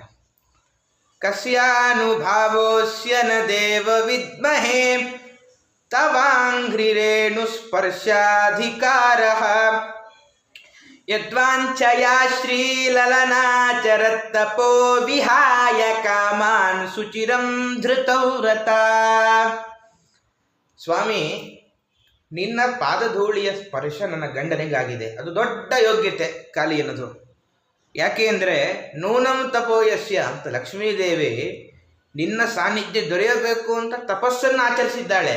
ಆ ತಪಸ್ಸನ್ನು ಮಾಡದೇ ಸೌಭಾಗ್ಯ ನೀನು ಕೊಟ್ಟಿದ್ದೀಯ ಅಂದರೆ ಅಭಿಪ್ರಾಯ ಲಕ್ಷ್ಮೀದೇವಿಗಿಂತ ಕಾಳಿಯ ದೊಡ್ಡವ ಅಂತಲ್ಲ, ಹೊರತು ಕಾಳಿ ಅನ್ನೋದು ಒಂದು ಸೌಭಾಗ್ಯ ಇತ್ತು. ಆದ್ದರಿಂದ ಇಂತಹ ಯೋಗ ಬಂದಿದೆ, ಸರಿ ಸಾಕು, ಪಾದಸ್ಪರ್ಶ ಆಗಿದೆ, ಇನ್ನೂ ಹೆಚ್ಚಾದರೆ ಶಾಶ್ವತವಾಗಿ ನಮ್ಮ ಗಂಡನ ಪಾದಸ್ಪರ್ಶ ನಮ್ಮ ತಲೆಗೆ ಅಥವಾ ಪಾದಸೇವೆ ಮಾಡೋ ಸೌಭಾಗ್ಯ ನಮಗೆ ಸಿಗೋದಿಲ್ಲ, ದಯವಿಟ್ಟು ನೀವು ಬದುಕಿಸಬೇಕು ಅಂತ ಎಲ್ಲ ಅವ್ರ ಪತ್ನಿಯರು ಪ್ರಾರ್ಥನೆ ಮಾಡಿದಾಗ ಪರಮಾತ್ಮ ರಕ್ಷಣೆ ಮಾಡ್ತಾನೆ. ನನಾಕ ಪೃಷ್ಠಂ ನ ಚ ಪಾರಮೇಷ್ಠ್ಯಂ ನ ಸಾರ್ವಭೌಮಂ ನರಸಾಧಿಪತ್ಯಂ ನ ಯೋಗ ಸಿದ್ಧೀರ ಪುನರ್ಭವಂ ವಾ ವಾಂಛಂತಿ ತ್ವತ್ಪಾದರಜಃ ಪ್ರಪನ್ನಾಃ. ಇನ್ನೊಂದು ಮಾತು ಹೇಳ್ತಾರೆ ಆ ಪತ್ನಿಯರು, ನಿನ್ನ ಪಾದಧೂಳಿಯನ್ನು ಯಾರು ಆಶ್ರಯ ಮಾಡ್ತಾರೋ ನನಾಕ ಪೃಷ್ಠಂ, ಅವರಿಗೆ ಸ್ವರ್ಗ ಬೇಕು ಅಂತಲೂ ಅಪೇಕ್ಷೆ ಬರಲ್ಲ. ನಚ ಪಾರಮೇಷ್ಠ್ಯಂ, ಬ್ರಹ್ಮ ಪದವಿಯೂ ಅಪೇಕ್ಷೆ ಪಡಲ್ಲ ಅಂತ ಹೇಳ್ತಾ ಯಾವ ಯೋಗ ಸಿದ್ಧಿ ಬೇಡ, ಮುಕ್ತಿಯೂ ಬೇಡ, ಅಪುನರ್ಭವಂ ವಾ ನವಾಂಛಂತಿ, ಮುಕ್ತಿಯನ್ನೂ ಬಯಸಲ್ಲ ಅಂತಾರೆ. ಏನಪ್ಪ ಇದು? ಎಲ್ಲರೂ ಕೊನೆಯದಾಗಿ ಎಲ್ಲ ಸಾಧಕರು ಸಾತ್ವಿಕ ಚೇತನ ತಮ್ಮ ಸಾಧನೆ ಮಾಡಿಕೊಳ್ಳುವುದೇ ಮುಕ್ತಿಗೋಸ್ಕರ, ಅದು ಅನಿಷಿದ್ಧ ಸುಖ, ಮತ್ತು ಮುಕ್ತಿಯನ್ನು ಅಪೇಕ್ಷೆ ಪಡಲ್ಲ ಅಂತ ಹೇಗೆ ಹೇಳಿದ್ದು ಅಂದರೆ ಆಚಾರ್ಯರು ಈ ಮಾತಿಗೆ ಅಭಿಪ್ರಾಯ ಏನು ಅಂತ ಸಮರ್ಥನೆ ಮಾಡ್ತಾರೆ. ಮುಕ್ತಿ ಹೋಗುವವರಲ್ಲಿ ಎರಡು ಥರ, ಅಲ್ಪಾಧಿಕಾರಿಗಳು, ಉತ್ತಮಾಧಿಕಾರಿಗಳು ಅಂತ. ಅವರವರ ಉಪಾಸನೆಯ ತಾರತಮ್ಯದಿಂದ ಕೆಲವರು ಮುಕ್ತ ಸ್ಥಾನವನ್ನು ಮಾತ್ರ ಪಡಿತಾರೆ. ಅದಕ್ಕಿಂತ ಉತ್ತಮಾಧಿಕಾರಿಗಳು ಪರಮಾತ್ಮನ ಅಂಗಸ್ಪರ್ಶದ ಸುಖವನ್ನು ಪಡಿತಾರೆ. ಪರಮಾತ್ಮನ ಅಂಗಸ್ಪರ್ಶದ ಸುಖವನ್ನು ಪಡೆಯುವ ಯಾವ ಉತ್ತಮಾಧಿಕಾರಿಗಳಿದ್ದಾರೋ ಅವರು ಆ ಸಂಸಾರದಲ್ಲಿದ್ದಾಗಲೇ ಪರಮಾತ್ಮನ ಧ್ಯಾನ ಮಾಡಿಯೇ ಆ ಮಹಾಸುಖ ಪಡಿತಾರಾದ್ದರಿಂದ ಅವರು ಮುಕ್ತಿಯನ್ನು ಬಯಸಲ್ಲ, ಹೊರತು ಪರಮಾತ್ಮನಿಗೋಸ್ಕರ ಅವರು ಮೋಕ್ಷವನ್ನು ಬಯಸಲ್ಲ, ಪರಮಾತ್ಮನನ್ನು ಬಯಸ್ತಾರೆ. ಅಂತಹ ಉತ್ತಮಾಧಿಕಾರಿಗಳನ್ನಿಟ್ಟುಕೊಂಡು ಮುಕ್ತಿ ಅಪೇಕ್ಷೆ ಇಲ್ಲ ಅಂತ ಹೇಳಿದ್ದು ಹೊರತು ಮುಕ್ತಿ ಅನಿಷಿದ್ಧ, ಮುಕ್ತಿ ನಿಷಿದ್ಧ ಅನ್ನೋ ಕಾರಣಕ್ಕೆ ಮುಕ್ತಿಯಪೇಕ್ಷೆ ಇಲ್ಲ ಅಂತ ಹೇಳಿಲ್ಲ. ಅದರಿಂದಾಗಿ ಯಾವುದೇ ತರಹದ ಏನು ದೋಷ ಇಲ್ಲ ಅಂತ ಇಷ್ಟು ನಿರೂಪಣೆ ಮಾಡಿ ಆವಾಗ ಕಾಳಿಯನಿಗೂ ಬುದ್ಧಿ ಬರುತ್ತೆ, ಒಳ್ಳೆಯ ಚೇತನ ಅವನು ಪ್ರಾರ್ಥನೆ ಮಾಡ್ತಾರೆ. ಆಗ ನಾತ್ರ ಸ್ಥೇಯಂ ತ್ವಯಾ ಸರ್ಪ ಸಮುದ್ರಂ ಯಾಹಿಮಾಚಿರಂ ಸತ್ನಾತಪತ್ಯದಾರಾಢ್ಯೋ ಗೋಂಡುಭಿರ್ಭುಜ್ಯತೆ ನದಿ ಯಯೇತ ಸಂಸ್ಮರೇನ್ಮರ್ತ್ಯಸ್ತುಭ್ಯಂ ಮದನುಶಾಸನಂ ಕೀರ್ತಯನ್ನುಭಯೋ ಸಂಧ್ಯೋ ನ ಯುಷ್ಮದ್ಭಯಮಾಪ್ನುಯಾತ್. ಪರಮಾತ್ಮ ಹೇಳ್ತಾನೆ, ನೀನಿಲ್ಲಿರಬೇಡ, ನಿನ್ನ ಬಂಧುಮಿತ್ರರ ಜೊತೆಗೂಡಿ ಸಮುದ್ರಕ್ಕೆ ಹೋಗು. ಯಾಕೆ ಅಂದರೆ ಗೋವುಗಳು ಎಲ್ಲ ನದಿಗಳು ಈ ನದಿಯನ್ನು ಸೇವೆ ಮಾಡಬೇಕು. ಆದ್ದರಿಂದ ಇಷ್ಟು ಹೇಳಿ ಈ ಮಹಿಮೆಯನ್ನು ಯಾರು ಸಂಧ್ಯಾಕಾಲದಲ್ಲಿ 2 ಸಂಧ್ಯೆಯಲ್ಲಿ ಪಠನೆ ಮಾಡ್ತಾರೋ ಆವಾಗ ಸಂಧ್ಯೋ ನ ಯುಷ್ಮದ್ ಭಯಮಾಪ್ನುಯಾತ್, ಸರ್ಪಗಳ ಭಯ ಇರಲ್ಲ ಅಂತ ಹೇಳಿ ಇದಕ್ಕೊಂದು ಫಲಶ್ರುತಿಯನ್ನು ಹೇಳಿ, ಯೋಸ್ಮಿನ್ ಸ್ಥಾತ್ವಾ ಮಮ ಕ್ರೀಡೆ ದೇವಾದೀಂ ಸ್ತರ್ಪಯೇ ಜಲೈಃ ಉಪೋಷ್ಯ ಮಾಂ ಸ್ಮರನ್ನರ್ಚೇತ್ ಸರ್ವ ಪಾಪೈಃ ಪ್ರಮುಚ್ಯತೆ. ಯಾರು ಈ ಮಡುವಿನಲ್ಲಿ ಸ್ನಾನ ಮಾಡಿ ದೇವಾದಿ ತರ್ಪಣ ನೀಡುತ್ತಾನೋ ಅವನಿಗೆ ಎಲ್ಲ ಪಾಪದ ಪರಿಹಾರ ಆಗುತ್ತೆ ಅಂತ ಇಷ್ಟು ಹೇಳಿ, ದ್ವೀಪಂ ರಮಣಕಂ ಹಿತ್ವಾ ಹ್ರದಮೇತಮುಪಾಶ್ರಿತಃ ಯದ್ಭಯಾತ್ ಸ ಸುಪರ್ಣಸ್ತ್ವಾಂ ನಾದ್ಯಾತ್ ತ್ವತ್ಪಾದಲಾಂಛನಂ. ಕಾಳಿಯ ಇದ್ದದ್ದು ರಮಣಕ ದ್ವೀಪದಲ್ಲಿ. ಅಲ್ಲಿ ಗರುಡನ ಭಯದಿಂದ ನೀ ಈ ಮಡುವಿಗೆ ಬಂದಿದ್ದಿ. ಇನ್ನು ಮುಂದೆ ನನ್ನ ಪಾದಚಿಹ್ನೆ ಇರುತ್ತೆ. ಆದ್ದರಿಂದ ಗರುಡ ನಿನಗೇನೂ ತೊಂದರೆ ಕೊಡಲ್ಲ. ನೀನು ಎಲ್ಲಿ ಬೇಕಾದರೂ, ಸಮುದ್ರಕ್ಕೆ ಬೇಕಾದರೂ ಹೋಗಬಹುದು. ನೀವು ಮತ್ತೆ ತಿರುಗಿ ಆ ದ್ವೀಪಕ್ಕೆ ಹೋಗು ಅಂತ ಪರಮಾತ್ಮ ಹೇಳ್ತಾನೆ. ಇಲ್ಲಿ ಇನ್ನು ಕೆಲವು ಅಂಶವನ್ನು ವಿಚಾರ ಮಾಡಬೇಕು ಅಂತಾರೆ ವ್ಯಾಖ್ಯಾನಕಾರರು. ಕಾಳಿಯನಿಗೆ ಏನಾಗಿತ್ತು, ಉನ್ಮತ್ತತೆ ಬಂದಿತ್ತು. ತಾನೇ ದೊಡ್ಡ ಬಲಶಾಲಿ ಅಂತ ಒಂದು ಉನ್ಮತ್ತತೆ, ಒಂದು ದೊಡ್ಡ ರೋಗ. ಅದಕ್ಕೆ ಏನು ಅಂತಂದರೆ ಪರಮಾತ್ಮ ತನ್ನ ಪಾದವನ್ನು ಸ್ಥಾಪನೆ ಮಾಡಿದ್ದೇ ಅದಕ್ಕೆ. ಯಾಕೆಂದರೆ ಲೋಕಕ್ಕೆ ತೋರಿಸಿಕೊಟ್ಟ. ಯಾರಾದರೂ ಅಹಂಕಾರ ಉನ್ಮತ್ತತೆ ಜಾಸ್ತಿ ಬಂದರೆ ಪರಮಾತ್ಮ ತನ್ನ ಪಾದದ ಮೂಲಕ ಬಲಿಗೂ ಹಾಗೆ ಉದ್ಧಾರ ಮಾಡಿದ್ದು, ಇವರಿಗೂ ಹಾಗೆ ಉದ್ಧಾರ ಮಾಡಿದ್ದು. ಆದ್ದರಿಂದಾಗಿ ನನ್ನ ಪಾದದ ತುಳಿತವೇ ಸರಿಯಾದ ಮದ್ದು ಅಂತ ಪರಮಾತ್ಮ ವಿಚಾರ ಮಾಡಿ ಅವನ ತಲೆ ಮೆಟ್ಟಿ ವಿಷ ಏನಿದೆ ವಂತಿ ಮಾಡಿಸ್ತಾನೆ. ಎಲ್ಲ ಉನ್ಮತ್ತತೆ ಹೊರಟು ಹೋಗಿದೆ. ಮತ್ತು ಗರುಡನ ಭಯ ಇತ್ತು. ಅದಕ್ಕೇನು ಮಾಡ್ತಾನೆ, ತನ್ನ ಅಮೃತ ಹಸ್ತದಿಂದ ತನ್ನ ಪಾದಚಿಹ್ನೆಯನ್ನು ಮೂಡುವಂತೆ ಮಾಡಿದ್ದಾನೆ. ಅದರಿಂದಾಗಿ ಗರುಡನ ಭಯವೂ ಇಲ್ಲ. ಆದ್ದರಿಂದ ಇಲ್ಲಿ ಏನಾಯಿತು ಅಂದರೆ, ಗರುಡನಿಗೆ ಅಪರಾಧ ಮಾಡಿದ್ದ, ಅದೇನು ಅಂತ ಮುಂದಿನ ಅಧ್ಯಾಯದಲ್ಲಿ ವ್ಯಾಸರೇ ವರ್ಣನೆ ಮಾಡ್ತಾರೆ. ಆದ್ದರಿಂದ ಕಾಳಿಯನಿಗೆ ಶಿಕ್ಷೆ ಕೊಟ್ಟ, ಗರುಡನಿಗೂ ಖುಷಿಯಾಯಿತು. ಇನ್ನು ಇವನಿಗೆ ಗರುಡ ಭಯದಿಂದ ಮುಕ್ತಿ ಮಾಡಿದ. ಒಂದೇ ಕೆಲಸ, ಇಬ್ಬರಿಗೂ ಸಂತೃಪ್ತಿಯಾಗುವ ಥರ ವ್ಯವಸ್ಥೆ ಮಾಡಿದ್ದಾನೆ ಪರಮಾತ್ಮ. ಈ ರೀತಿಯಾಗಿ ಇಷ್ಟಾದ ಮೇಲೆ ಪರೀಕ್ಷಿತರಾದ ಪ್ರಶ್ನೆ ಮಾಡುತ್ತಾನೆ, ಸರಿ ಅಲ್ಲ, ಈ ಕಾಳಿಯ ಇಲ್ಲಿ ಬಂದಿದ್ಯಾಕೆ, ಇದರ ಹಿಂದಿನ ಕಥೆಯನ್ನು ಹೇಳಿ ಅಂತಂದಾಗ, ಶುಕೌವಾಚ ಉಪಹಾರ್ಯೈ ಸರ್ಪಜನೈರ್ ಮಾಸಿ ಮಾಸಿ ಹಯೋ ಬಲಿಃ ವಾನಸ್ಪತ್ಯೋ ಮಹಾಬಾಹೋ ನಾಗಾನಾಂ ಪ್ರಾಂಗ್ ನಿರೂಪಿತಃ. ಗರುಡನಿಗೆ ಸರ್ಪಗಳು ಆಹಾರ. ಒಂದು ಕರಾರು ಎಲ್ಲ ಮಾಡಿಕೊಂಡಿದ್ದಾರೆ. ಪ್ರತಿ ತಿಂಗಳ ಅಮಾವಾಸ್ಯೆ ನಾವು ಅನ್ನ ಸಮೇತ ನಿನಗೆ ಒಂದಿಷ್ಟು ಪೂಜಾ ದ್ರವ್ಯ ನೀಡುತ್ತೇವೆ, ಈ ಸರ್ಪಗಳನ್ನು ಭಕ್ಷಣೆ ಮಾಡಬಾರದು ಅಂತ ಒಂದು ಒಪ್ಪಂದ ಆಗಿರುತ್ತೆ. ಇದೇ ಕ್ರಮದಲ್ಲಿ ಸಾಗ್ತಾ ಇರುತ್ತೆ. ಸ್ವಂ ಸ್ವಂ ಭಾಗಂ ಪ್ರಯಚ್ಛಂತಿ ನಾಗಾಃ ಪರವಣಿ ಪರವಣಿ ಗೋಪೀಛಾಯಾತ್ಮನಃ ಸರ್ವೇ ಸುಪರ್ಣಾಯ ಮಹಾತ್ಮನೆ. ಎಲ್ಲರೂ ಕ್ರಮವಾಗಿ ಒಬ್ಬೊಬ್ಬರ ನಾಗರ ಭಾಗ ಬಂದಾಗ ಎಲ್ಲ ನಾಗರು ಕೂಡ ತಮ್ಮ ತಮ್ಮ ಭಾಗವನ್ನು ಸರದಿಯ ಹಾಗೆ ಗರುಡನಿಗೆ ಒಪ್ಪಿಸ್ತಾ ಇರ್ತಾರೆ. ಒಮ್ಮೆ ಈ ಕಾಳಿಯನ ಭಾಗ ಬರುತ್ತೆ. ವಿಷವೀರ್ಯ ಮದಾವಿಷ್ಟ ಕಾದ್ರವೇಯಸ್ತು ಕಾಳಿಯಃ ಕದರ್ಥೀಕೃತ್ಯ ಗರುಡಂ ಸ್ವಯಂ ತಂ ಬುಭುಜೇ ಬಲಿಂ. ಅವನಿಗೆ ಹೆಚ್ಚು ಅಹಂಕಾರ ಇತ್ತು. ಆದ್ದರಿಂದ ಈ ಬಲಿಯನ್ನು ಗರುಡನಿಗೆ ಯಾಕೆ ಕೊಡಬೇಕು ಅಂತ ಗರುಡನನ್ನು ತಿರಸ್ಕಾರ ಮಾಡಿ ಅನ್ನವನ್ನು ತಾನೇ ಉಂಡುತ್ತಾನೆ. ತಶ್ರುತ್ವಾ ಕುಪಿತೋ ರಾಜನ್ ಭಗವಾನ್ ಭಗವತ್ ಪ್ರಿಯ ವಿಜಿಘಾಂಸುರ್ಮಹಾವೀರ್ಯಂ ಕಾಳಿಯಂ ಸಮುಪಾದ್ರವತ್. ಗರುಡನಿಗೆ ತುಂಬ ಕೋಪ ಬಂದಿದೆ. ಕಾಳಿಯನನ್ನು ಕೊಲ್ಲಬೇಕು ಅಂತ ಬೆನ್ನಟ್ಟಿ ಬರ್ತಾ ಇದ್ದಾನೆ. ಸುಪರ್ಣ ಪಕ್ಷಾಭಿಹತೋ ಕಾಳಿಯೋತೀವ ವಿಹ್ವಲಃ ರಥಂ ವಿವೇಶ ಕಾಳಿಂದ್ಯಾಸ್ತದಗಮ್ಯಂ ದುರಾಸದಂ. ಕಾಳಿಯನಿಗೆ ಒಂದು ವಿಷಯ ಗೊತ್ತಿತ್ತು. ಯಮುನಾ ಮಡು ಏನಿತ್ತು, ಗರುಡನಿಗೆ ಇದು ಅಗಮ್ಯ ಆದ್ದರಿಂದ ಇಲ್ಲಿ ಪ್ರವೇಶ ಮಾಡುತ್ತಾನೆ. ಗರುಡನಿಗೆ ಯಾಕೆ ಅಗಮ್ಯ ಅಂತಂದರೆ, ತತ್ರೈಕದಾ ಜಲಚರಂ ಗರುಡೋ ಭಕ್ಷ್ಯಮೀಪ್ಸಿತಂ ನಿವಾರಿತ ಸೌಭರಿಣ ಪ್ರಸಹ್ಯ ಕ್ಷುಧಿತೋ ಹರತ್. ಗರುಡ ಹಾರಿಕೊಂಡ್ಬರುವಾಗ ಒಂದು ಒಳ್ಳೆ ಮೀನಿತ್ತು. ಮೀನನ್ನು ತಿನ್ನಬೇಕು ಅಂತ ತಿಂದಿದ್ದಾನೆ. ಆದರೆ ಹಸಿವಾಗಿತ್ತು, ಬಲಾತ್ಕಾರವಾಗಿ ಒಂದು ಮೀನಿನ ಭಕ್ಷಣೆ ಮಾಡಿದ. ಅಲ್ಲೇ ಸೌಭರಿ ಋಷಿಗಳು ತಪಸ್ಸು ಮಾಡ್ತಾ ಇದ್ರು. ಮೀನಾನ್ ಸುದುಃಖಿತಾನ್ ದೃಷ್ಟ್ವಾ ದೀನಾನ್ ಮೀನಪತೌ ಹತೆ ಕೃಪಯಾ ಸೌಭರಿ ಪ್ರಾಹ ತತ್ರ ತತ್ಕ್ಷೇಮಮಾಚರನ್. ದೊಡ್ಡ ಮೀನು ಹತವಾಗಿದೆ, ಎಲ್ಲ ಇತರ ಮೀನುಗಳು ದೈನ್ಯದಿಂದ ದುಃಖಿತವಾಗಿದೆ. ಆಗ ಸೌಭರಿ ಋಷಿಗಳು ಹೇಳ್ತಾರೆ, ಅತ್ರ ಪ್ರವಿಶ್ಯ ಗರುಡೋ ಯದಿ ಮತ್ಸ್ಯಾನ್ ಸಖಾದತಿ ಸದ್ಯ ಪ್ರಾಣೈರ್ವಿಯುಜ್ಯೇತ ಸತ್ಯಮೇ ತದ್ಬ್ರವೀಮ್ಯಹಂ. ನೀವೊಂದು ವೇಳೆ ಇನ್ನೊಮ್ಮೆ ಈ ಮಡುವಿಗೆ ಬಂದು ಜಲಚರಗಳನ್ನು ತಿಂದರೆ ಒಡನೆ ನಿನ್ನ ಪ್ರಾಣವಿಯೋಗ ಆಗಲಿ ಅಂತ ಶಾಪ ಕೊಡ್ತಾರೆ. ತತ್ಕಾಲಿಯಃ ಪರಂ ವೇದ ನಾಣ್ಯಃ ಕಶ್ಚಿತ್ ಸಲೇಲಿಹ ಅವಾತ್ಸೀದ್ ಗರುಡಾದ್ಭೀತಃ ಕೃಷ್ಣೇನ ಚ ವಿವಾಸಿತಃ. ಕೆಲವೊಂದು ಘಟನೆ ಆಗ್ತಾ ಇರುತ್ತೆ ನಮ್ಮ ಕೈ ಮೀರಿ, ನಾವೆಲ್ಲ ಆಕಸ್ಮಿಕ ಅಂತೇವೆ. ಈ ವೃತ್ತಾಂತ ಗೊತ್ತಿದ್ದು ಕಾಳಿಯನಿಗೆ ಮಾತ್ರ.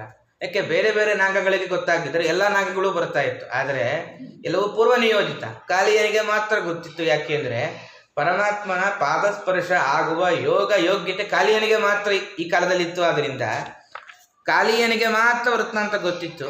ಆದ್ದರಿಂದ ಗರುಡನಿಗೆ ಹೆದರಿ ಕಾಳಿಯ ಈ ಮಡುವಿನಲ್ಲಿ ವಾಸ ಮಾಡುತ್ತಾ ಇದ್ದ ಅಂತಷ್ಟು ಪೂರ್ವಕಥಾನಕವನ್ನು ಇಲ್ಲಿ ನಿರೂಪಣೆ ಮಾಡ್ತಾರೆ. ಸರಿ, ಈ ಗರುಡನ ಯೋಗ್ಯತೆ ಏನು, ಸೌಭರ ಋಷಿಗಳ ಯೋಗ್ಯತೆ ಏನು, ಅವರ ಶಾಪವನ್ನು ಯಾಕೆ ಗರುಡರು ಸ್ವೀಕಾರ ಮಾಡಿದ್ದು ಅಂತ ಆಚಾರ್ಯರು ಹೇಳ್ತಾರೆ. ಯೋಗ್ಯತಾ ಮೀರಿ ಪುಣ್ಯ ಮಾಡಿರ್ತಾರೆ. ಆ ಪುಣ್ಯ ಮತ್ತು ಯೋಗ್ಯತೆ ಸರಿಯಾಗಬೇಕು ಅಂತ ಉತ್ತಮರಾದವರು ಶಾಪವನ್ನು ಸ್ವೀಕಾರ ಮಾಡ್ತಾರೆ. ಕೆಲವೊಮ್ಮೆ ಅಸುರಾವೇಶವೂ ಇರುತ್ತೆ. ಕೆಲವೊಮ್ಮೆ ಚಿಕ್ಕ ಚಿಕ್ಕ ಕೆಳಗಿನ ಕಕ್ಷೆಯಲ್ಳುಳ್ಳ ಋಷಿಗಳೆಲ್ಲ ಕೆಲವೊಮ್ಮೆ ಅಸುರಾವೇಶ ಶಾಪ ಕೊಡ್ತಾರೆ. ಇಲ್ಲ, ಹಾಗಾಗಿದ್ದಲ್ಲ. ಪುಣ್ಯ ಜಾಸ್ತಿಯಾಗಿತ್ತು, ಕಡಿಮೆ ಮಾಡಬೇಕು ಅಂತ ಪರಮಾತ್ಮ ಒಳಗೆ ನಿಂತು ಪ್ರೇರೇಪಿಸಿದ್ದಾನೆ, ಶಾಪ ಕೊಟ್ಟಿದ್ದಾರೆ. ಗರುಡ ದೇವರು ಅದನ್ನು ಸ್ವೀಕಾರ ಮಾಡ್ತಾ ಇದ್ದಾರೆ. ಹಾಗಾಗಿ ಸಣ್ಣವರು ದೊಡ್ಡವರಿಗೆ ಶಾಪ ಕೊಟ್ಟ ಮಾತ್ರಕ್ಕೆ ದೊಡ್ಡವರು ಸಣ್ಣವರಾಗಲ್ಲ, ಅಥವಾ ದೊಡ್ಡವರು ವರ ನೀಡಿದ ಮಾತ್ರಕ್ಕೆ ಸಣ್ಣವರು ದೊಡ್ಡವರಾಗಲ್ಲ. ಜೀವಯೋಗ್ಯತೆಯಲ್ಲಿ ವ್ಯತ್ಯಾಸ ಇದ್ದೇ ಇರುತ್ತೆ ಅಂತ ಆಚಾರ್ಯರು ಈ ಪ್ರಸಂಗದಲ್ಲಿ ವ್ಯಾಖ್ಯಾನ ಮಾಡಿ, ಯಶೋದಾಚ ಮಹಾಭಾಗ ನಷ್ಟಲಬ್ಧ ಪ್ರಜಾಸತಿ ಪರಿಶ್ವಜ್ಯಾಂಕಮಾರೋಪ್ಯ ಮುಮೋಚಾಶ್ರುಕಣಾನ್ ಬಹೂನ್. ಯಶೋದಾದೇವಿ ತನ್ನ ಮಗು ಕಳೆದು ಹೋಗಿತ್ತು ಅಂತ ದುಃಖ ಆಗಿತ್ತು. ಕೃಷ್ಣ ಬಂದಿದ್ದಾನೆ, ಬಾಚಿ ತಬ್ಬಿಕೊಳ್ತಾಳೆ. ಪುನಃ ಆನಂದ ಬಾಷ್ಪದ ಕಣಗಳನ್ನು ಸುರಿಸ್ತಾ ಇದ್ದಾಳೆ ಇಷ್ಟು ಹೇಳಿ ಕೃಷ್ಣ ಕಾಡ್ಗಿಚ್ಚನ್ನು ನುಗ್ತಾನೆ. ಯಾಕೆಂದರೆ ಆ ಪ್ರಸಂಗದಲ್ಲಿ ಸೂರ್ಯಾಸ್ತ ಆಗಿತ್ತು. ತತಶ್ಚಾಸ್ತಂಗತೆ ಭಾನೌ ಕೃಷ್ಣೋ ವಾಸಮಕಲ್ಪಯತ್ ಸರಾಮಃ ಸಹ ಗೋಪಾಲೈಃ ಮಾತ್ರಾ ಪಿತ್ರಾ ಸಗೋಧನೈಃ. ಅಷ್ಟರಲ್ಲಿ ಸೂರ್ಯಾಸ್ತ ಆಗಿದೆ. ಕೃಷ್ಣ ಎಲ್ಲ ಇಡೀ ಪರಿವಾರ ಯಮುನಾ ತೀರದಲ್ಲಿ ವಾಸ ಮಾಡಿದ್ದಾರೆ. ತಾಂ ರಾತ್ರಿಂ ತತ್ರ ರಾಜೇಂದ್ರ ಕ್ಷುತ್ರುಭ್ಯಾಂ ಶ್ರಮಕರ್ಷಿತಾಃ ಊಷುರ್ವ್ರಜೌಕಸೋ ಗಾವಃ ಕಾಲಿಂದ್ಯಾ ಉಪಕೂಲತಃ. ಎಲ್ಲರಿಗೂ ಹಸಿವು ಬಾಯಾರಿಕೆ, ಬಳಲ್ತಾ ಇದ್ದಾರೆ, ಹೇಗೋ ಕಷ್ಟಪಟ್ಟಿದ್ದಾರೆ. ಏತಸ್ಮಿನ್ನೇವ ಕಾಲೇ ತು ರಜೆ ಕೌರವಸತ್ತಮ ಘೋರ ಶುಚಿಬಲೋದ್ಭೂತೋ ದಾವಾಗ್ನಿ ಸರ್ವತೋ ವೃತಃ ಸುಪ್ತಾನ್ನಿಶೀಥ ಆವೃತ್ಯ ಪ್ರದಗ್ಧುಮುಪಚಕ್ರಮೇ. ಬೇಸಿಗೆ ಪರಿಣಾಮ, ಕಾಡ್ಗಿಚ್ಚು ಎಲ್ಲ ಅಲ್ಲಿ ಹತ್ತಿದೆ. ಇಡೀ ಗೋಕುಲವನ್ನು ಆವರಿಸಿದೆ ಕಾಡ್ಗಿಚ್ಚು. ಇವರೆಲ್ಲ ಮಲಗಿ ನಿದ್ದೆ ಹೋಗಿದ್ದಾರೆ. ಒಂದು ಸ್ವಲ್ಪ ಸುಡುವ ಅನುಭವ ಆಯಿತು. ಎಲ್ಲರೂ ಎದ್ದು ಗಾಬರಿಯಿಂದಾಗಿ ಅಗ್ನಿ ಹೇಗೆ ಬಂತು ಗೊತ್ತಿಲ್ಲ. ಎಲ್ಲರೂ ಕೃಷ್ಣನನ್ನು ಮೊರೆ ಹೋಗ್ತಾರೆ. ಕೃಷ್ಣ ಕೃಷ್ಣ ಮಹಾಭಾಗ ಹೇ ರಾಮ ಮಿತ ವಿಕ್ರಮ ಏಷ ಘೋರತಮೋ ವನ್ಹಿ ತಾವಕಾನ್ ಗ್ರಸತೆ ಹಿನಃ. ಈ ಕಾಡ್ಗಿಚ್ಚು ನಮ್ಮನ್ನು ಸುಡ್ತಾ ಇದೆ, ಹೇಗಾದರೂ ನಮ್ಮನ್ನು ನೀವೇ ಕಾಪಾಡಬೇಕು ಅಂತ ಎಲ್ಲರೂ ಕೂಡ ಪ್ರಾರ್ಥನೆ ಮಾಡಿದಾಗ ಕೃಷ್ಣ ಇತ್ತಂ ಸ್ವಜನ ವೈಕ್ಲವ್ಯಂ ನಿರೀಕ್ಷ್ಯ ತಮಗ್ನಿಂ ಅಪಿವತ್ ಅಂತ ಪರಮಾತ್ಮ ಅಗ್ನಿಪಾನ ಮಾಡ್ತಾನೆ. ಆಮೇಲೆ ಎಲ್ಲರೂ ಕೂಡ ಅವನನ್ನು ಸ್ತೋತ್ರ ಮಾಡುತ್ತಾ ಮತ್ತು ಪುನಃ ವೃಂದಾವನಕ್ಕೆ ಪ್ರವೇಶ ಮಾಡುತ್ತಾರೆ. ಇಲ್ಲಿಗೆ ಈ ಅಧ್ಯಾಯ ಮುಗಿಯುತ್ತೆ ಅಂತ. ಇಲ್ಲಿ ಏನು ಆಶ್ಚರ್ಯ ಅಂದರೆ, ಯಶೋದಾದೇವಿ ಅಂಬೆಗಾಲಿಡುವಾಗ ಕೃಷ್ಣನನ್ನು ತುಂಬ ಅಗ್ನಿಸ್ಪರ್ಶವಾಗಬಾರದು ಅಂತ ತುಂಬ ಜಾಗರೂಕತೆಯಿಂದ ತನ್ನ ಕೆಲಸ ಬಿಟ್ಟು ನೋಡ್ತಾ ಇದ್ದಾಳೆ. ಇಲ್ಲಿ ಅದೇ ಯಶೋದಾದೇವಿ ಪ್ರಾರ್ಥನೆ ಮಾಡ್ತಾಳೆ, ಅಗ್ನಿಯಿಂದ ಕಾಪಾಡು. ಎಷ್ಟು ವೈವಿಧ್ಯತೆ ಇದೆ ಆ ಸ್ವಭಾವದಲ್ಲಿ. ಮತ್ತು ಇಲ್ಲಿ ವಾದಿರಾಜರಂತಾರೆ, ಇದೇನು ದೊಡ್ಡ ಸಂಗತಿಯೇ ಅಲ್ಲ. ಕೃಷ್ಣ ಅಗ್ನಿಯ ಪಾನವನ್ನು ಮಾಡಿದ, ಅವನನ್ನು ಸ್ತೋತ್ರ ಮಾಡಬೇಕು, ಇದು ಒಂದು ದೊಡ್ಡ ಸಂಗತಿಯೇ ಅಲ್ಲ ಅಂತಾರೆ. ನವಯಂ ಮುರಾರೆ. ಯಾಕೆಂದರೆ ಮುಖಾದಿಂದಶ್ಚಾಗ್ನಿಶ್ಚ ಜಾಯತ ಅಂತ, ಮುಖದಿಂದ ಹುಟ್ಟಿದವನೇ ಅಗ್ನಿ. ಹಾಗಾಗಿ ಮುಖದಿಂದ ಅಗ್ನಿ ಬಂದ, ಮತ್ತು ಪುನಃ ತನ್ನ ಕೆಲಸ ಆಯಿತು. ಅವನು ಮರಳಿ ತನ್ನ ಊರಿಗೆ ಸೇರಿಕೊಂಡ ಅಂತ. ಹುಟ್ಟೂರಿನಿಂದ ಬಂದ ವ್ಯಕ್ತಿ ತನ್ನ ಹುಟ್ಟೂರಿಗೆ ಪ್ರವೇಶ ಮಾಡೋದು ಏನು ಆಶ್ಚರ್ಯ ಇದೆ. ಅದರಲ್ಲೂ ಏನು ಅಂದರೆ, ಎಲ್ಲ ಸಸ್ಯವನ್ನು ಸುಡಲಿಲ್ಲ. ಯಾವ ಯಾವ ಜೀವಗಳ ಹಿಂದಿನ ಪ್ರಾರಬ್ಧ ಕರ್ಮ ತೀರಿತ್ತು ಅಷ್ಟು ಮಾತ್ರ ಸುಟ್ಟಿದ್ದಾನೆ. ಅಷ್ಟು ಮಾತ್ರ ಸುಟ್ಟು ಮುಖದಿಂದ ಹೊರಗೆ ಬಂದ, ಮತ್ತು ಪುನಃ ಮರಳಿ ತನ್ನ ಸ್ವಂತ ಊರಿಗೆ, ತನ್ನ ಮನೆಗೆ ಪ್ರವೇಶ ಮಾಡಿದ. ಇದೇನು ಆಶ್ಚರ್ಯ ಇಲ್ಲ, ಇದೇನು ಮಹಾನ್ ಸ್ತೋತ್ರ ಮಾಡಬೇಕು ಅಂತಿಲ್ಲ ಅಂತ ವಾದಿರಾಜರು ಕಲ್ಪನೆ ಮಾಡ್ತಾರೆ. ಅದಾದ ಮೇಲೆ ವ್ರಜೇ ವಿಕ್ರೀಡಿತೋರೇವಂ ಗೋಪಾಲಚ್ಛದ್ಮರೂಪಿಣೋ ಗ್ರೀಷ್ಮೋ ನಾಮರ್ತುರಭವತ್ ನಾತಿ ಪ್ರೇಯಾನ್ ಶರೀರಿಣಾಂ. ಮುಂದೆ ಗ್ರೀಷ್ಮ ಋತು ಆರಂಭವಾಗಿದೆ. ಹೆಚ್ಚು ಪ್ರಿಯ ಅಲ್ಲ ಅಂತೆ, ತುಂಬ ತಾಪ ಜಾಸ್ತಿ ಆದ್ದರಿಂದ ಹೆಚ್ಚು ಈ ಋತು ಯಾರಿಗೂ ಪ್ರಿಯ ಅಲ್ಲ. ಯತ್ರ ನಿರ್ಜರ ನಿರ್ಹ್ರಾದ ನಿವೃತ್ತ ಸ್ವನ ಝಲ್ಲಿಕಂ ಶಶ್ವತ್ತಚ್ಛೀಕರೀರ್ದೃಷ್ಟಂ ದ್ರುಮಪಿಪ್ಪಲ ಮಂಡಿತಂ. ವೃಂದಾವನ ಹೇಗಿತ್ತು ಅಂದರೆ ಆ ನೀರಿನ ಝರಿಯ ನಿನಾದ ಏನು ಬರ್ತಾ ಇತ್ತು ಅದರಿಂದ ಜೀರುಂಡೆಯ ಶಬ್ದ ಕೇಳಿಸ್ತಾ ಇರಲಿಲ್ಲ. ಆ ಝರಿಯ ತಂಪಾದ ನೀರ ಹನಿಗಳು ಮತ್ತು ಆ ವೃಕ್ಷಗಳೆಲ್ಲ ವನದ ಅಂದವನ್ನು ಇನ್ನೂ ಹೆಚ್ಚು ಮಾಡಿತ್ತು. ಅಗಾಧತೋ ಯಹ್ರದಿನಿ ತಟೇರುಹೈಹಿದವತ್ ಪುಲಿನ್ಯಾ ಪುಲಿನೈ ಸಮಂತತಃ ನ ಯತ್ರ ಚಂಡಾಂಶುಕರಾ ವಿಶೋಲ್ಬಣಾ ಭುವೋರಸಂ ಶಾದ್ವಲಿತಂ ನಿಗೃಶ್ಯತೆ. ಗ್ರೀಷ್ಮ ಋತು ಎಷ್ಟೇ ತಾಪದಾಯಕ ಆದರೂ ಕೂಡ ಇಲ್ಲ ಕಾಡನ್ನು ನಾಶ ಮಾಡಬಾರ್ದು, ನಾನು ನಾಶ ಮಾಡಬಾರ್ದು ಅಂತ ಇಲ್ಲ. ಯಾಕೆ ನಾಶ ಮಾಡಬಾರ್ದು ಅಂದರೆ ಪ್ರಾಚೀನರಿಗಿದ್ದ ಪ್ರಾಣಿ ಶಾಸ್ತ್ರಜ್ಞಾನ ಮತ್ತು ವನಜ್ಞಾನ ನಮಗಿಲ್ಲ. ವ್ಯಾಸರು ಅಂತಾರೆ ಎಷ್ಟೇ ತಾಪ ಇದ್ದರೂ ಕೂಡ ಒಂದು ಸ್ವಲ್ಪ ನೀರು ಕಡಿಮೆ ಆಗಿರಲಿಲ್ಲ. ಗೋವುಗಳಿಗೆ ಯಥೇಚ್ಛ ನೀರಿತ್ತು. ಹೇಗೆ ಅಂದರೆ ಆ ನದಿಯ ತೀರದಲ್ಲೆಲ್ಲ ಮರಗಳು ಬೆಳೆದಿತ್ತು. ಆ ಮರಗಳ ದಂಡೆಗೆ ನೀರಿನ ಸಂಪರ್ಕ ಇತ್ತು. ಅದರಿಂದಾಗಿ ಎಷ್ಟೇ ಅದು ಹೇಗೆಂದರೆ ಚಂಡಾಂಶುಕರ ವಿಶೋಲ್ಬಣ ಅಂತ, ವಿಷಕ್ಕಿಂತ ಪ್ರಖರವಾಗಿದೆ ಸೂರ್ಯಕಿರಣ. ಎಷ್ಟೇ ಸೂರ್ಯಕಿರಣ ಬಿದ್ದರೂ ಕೂಡ ಮತ್ತೆಲ್ಲ ಕಡೆ ಹಸಿರು ಹುಲ್ಲುಗಳಿತ್ತು. ಆ ನೆಲದ ಅಲ್ಲಲ್ಲಿ ಇದ್ದ ಚಿಕ್ಕ ಚಿಕ್ಕ ನೀರನ್ನು ಒಣಗಿಸ್ಲಿಕ್ಕೆ ಸಾಧ್ಯ ಆಗ್ತಾ ಇರಲಿಲ್ಲ. ಹಾಗಾಗಿ ಕಾಡನ್ನು ಉಳಿಸಬೇಕು ಅಂತ ಒಂದು ಪ್ರಕೃತಿ ವಿಜ್ಞಾನ ನಮಗಿದನ್ನು ವೇದ್ಯವಾಗುತ್ತೆ. ಇಷ್ಟ ಆಗಿದೆ. ಎಲ್ಲರೂ ಕೂಡ ಆಗ ಪರಮಾತ್ಮ ಒಂದು ಕಣ್ಣಾಮುಚ್ಚಾಲೆ ಆಟ ಆಡ್ತಾ ಇದ್ದ. ಏನು ಪರಮಾತ್ಮನ ಕಣ್ಣಾಮುಚ್ಚಾಲೆ ಆಟ ಏನು ಅಂದರೆ ಅವನು ಹೇಳ್ತಾನೆ ನಿಮ್ಮ ಕಣ್ಣು ಮುಚ್ಚುವುದಕ್ಕೂ ನಾನೇ ಕಾರಣ ಅಂತ ತೋರಿಸಿಕೊಟ್ಟ. ಪರಮಾತ್ಮ ಯಾರಿಗೆ ಹೇಳ್ತಾ ಇದ್ದಾನೋ ಅಲ್ಲಿ ಕ್ರಮ ಹೇಗೆ ಅಂದರೆ ಔಟಿಗೆ ಔಟ್ ಅಂತೇನು ಕ್ರಮ ಇಲ್ಲ. ಪರಮಾತ್ಮ ಯಾರು ಹೇಳ್ತಾನೋ ಅವ್ರು ಕಣ್ಣು ಮುಚ್ಚಬೇಕು, ಕಣ್ಣು ತೆಗಿಬೇಕು. ಇದನ್ನು ಪರಮಾತ್ಮ ಏನು ತೋರಿಸಿಕೊಟ್ಟ ಅಂದರೆ ನಿಮ್ಮ ಕಣ್ಣು ಮುಚ್ಚೋದಕ್ಕೂ ತೆಗೆಯೋದಕ್ಕೂ ನಾನೇ ಕಾರಣ ಅಂಥೇಳಿ ತತ್ವವನ್ನು ಪರಮಾತ್ಮ ನಮಗೆ ಇಲ್ಲೆಲ್ಲ ಪ್ರತಿ ನಡೆಗಳಿಂದ ತತ್ವವನ್ನು ನಮಗೆ ಇಲ್ಲಿ ವೇದ್ಯವಾಗ್ತಾ ಇದೆ. ಆವಾಗ ಒಬ್ಬ ಅಸುರನ ಆಗಮನ ಆಗುತ್ತೆ. ಪಶುಶ್ಚಾರಯತೋ ಗೋಪೈಃ ತದ್ವನೇ ರಾಮಕೃಷ್ಣಯೋ ಗೋಪರೂಪೀ ಪ್ರಲಂಬೋಗಾತ್ ಅಸುರಸ್ತಜ್ಜಿಘಾಂಸಯ. ಎಲ್ಲ ಆಟ ಆಡ್ತಾ ಇದ್ದಾರೆ. ಪ್ರಲಂಬ ಅಂತ ಒಬ್ಬ ದೈತ್ಯ ಷಣ್ಮುಖನ ವರ ಇತ್ತು. ಭಾಂಡೀರ ವಟ್ಟದಲ್ಲಿ ವಾಸ ಮಾಡ್ತಾ ಇದ್ದ. ಕಂಸನ ಆದೇಶ ಹೊಂಚು ಹಾಕ್ತಾ ಇದ್ದ. ಇಲ್ಲಿ ಬಂದಿದ್ದಾನೆ. ತಂ ವಿದ್ವಾನಪಿ ದಾಶಾರ್ಹೋ ಭಗವಾನ್ ಸರ್ವದರ್ಶನಃ ಅನ್ವಬೋಧತ ತತ್ಸಖ್ಯಂ ವಧಂ ತಸ್ಯ ವಿಚಿಂತಯನ್. ಕೃಷ್ಣನಿಗೆ ಅವನ ಬಗ್ಗೆ ಅಷ್ಟು ಗೊತ್ತಿತ್ತು. ಅವನು ನಾನು ಗೆಳೆಯ ಆಗ್ತೀನಿ ಅಂತ ಬಂದ. ಅವನನ್ನು ಕೊಲ್ಲಬೇಕು ಅಂತ ಗೆಳೆತನಕ್ಕೆ ಒಪ್ಪಿದ್ದಾನೆ ಪರಮಾತ್ಮ. ತತ್ರೋಪಹೂಯ ಗೋಪಾಲಾನ್ ಕೃಷ್ಣ ಪ್ರಾಹ ವಿಹಾರವಿತ್ ಹೇ ಗೋಪಾ ವಿಹರಿಷ್ಯಾಮೋ ದ್ವಂದ್ವೀಭೂಯ ಯಥಾ ಯಥಂ. ಒಂದು ಹೊಸ ಆಟ ಶುರು ಮಾಡ್ತಾರೆ. ಎರಡು ಗುಂಪು ಮಾಡಿಕೊಂಡು ಆಟ ಆಡೋಣ ಅಂತ. ಯಾಕೆ ಹಿಂಗೆ ಆಟ ಶುರು ಮಾಡಿದ್ದು ಅಂದರೆ ಪ್ರಲಂಬಾಸುರನಿಗೆ ಯಾವ ಆಟದಲ್ಲಿ ಅವಕಾಶ ಕೊಡಬೇಕು, ಅವನು ವಧೆಯಾಗಬೇಕು ಅಂತ ಗೊತ್ತಿದ್ದು ಕೃಷ್ಣನಿಗೆ. ಅದಕ್ಕೆ ಕೃಷ್ಣನೇ ಎಲ್ಲರನ್ನು ಕರೆದು ಒಂದು ಆಟಕ್ಕೆ ವ್ಯವಸ್ಥೆ ಮಾಡಿದ್ದಾನೆ. ತತ್ರ ಚಕ್ರುಃ ಪರಿವೃಢೌ ಗೋಪಾರಾಮ ಜನಾರ್ದನೌ ಕೃಷ್ಣ ಸಂಘಟ್ಟಿನಃ ಕೇಚಿತ್ ಗೋಪಾರಾಮಸ್ಯ ಚಾಪರೆ. ಎರಡು ಗುಂಪಾಗಿದೆ.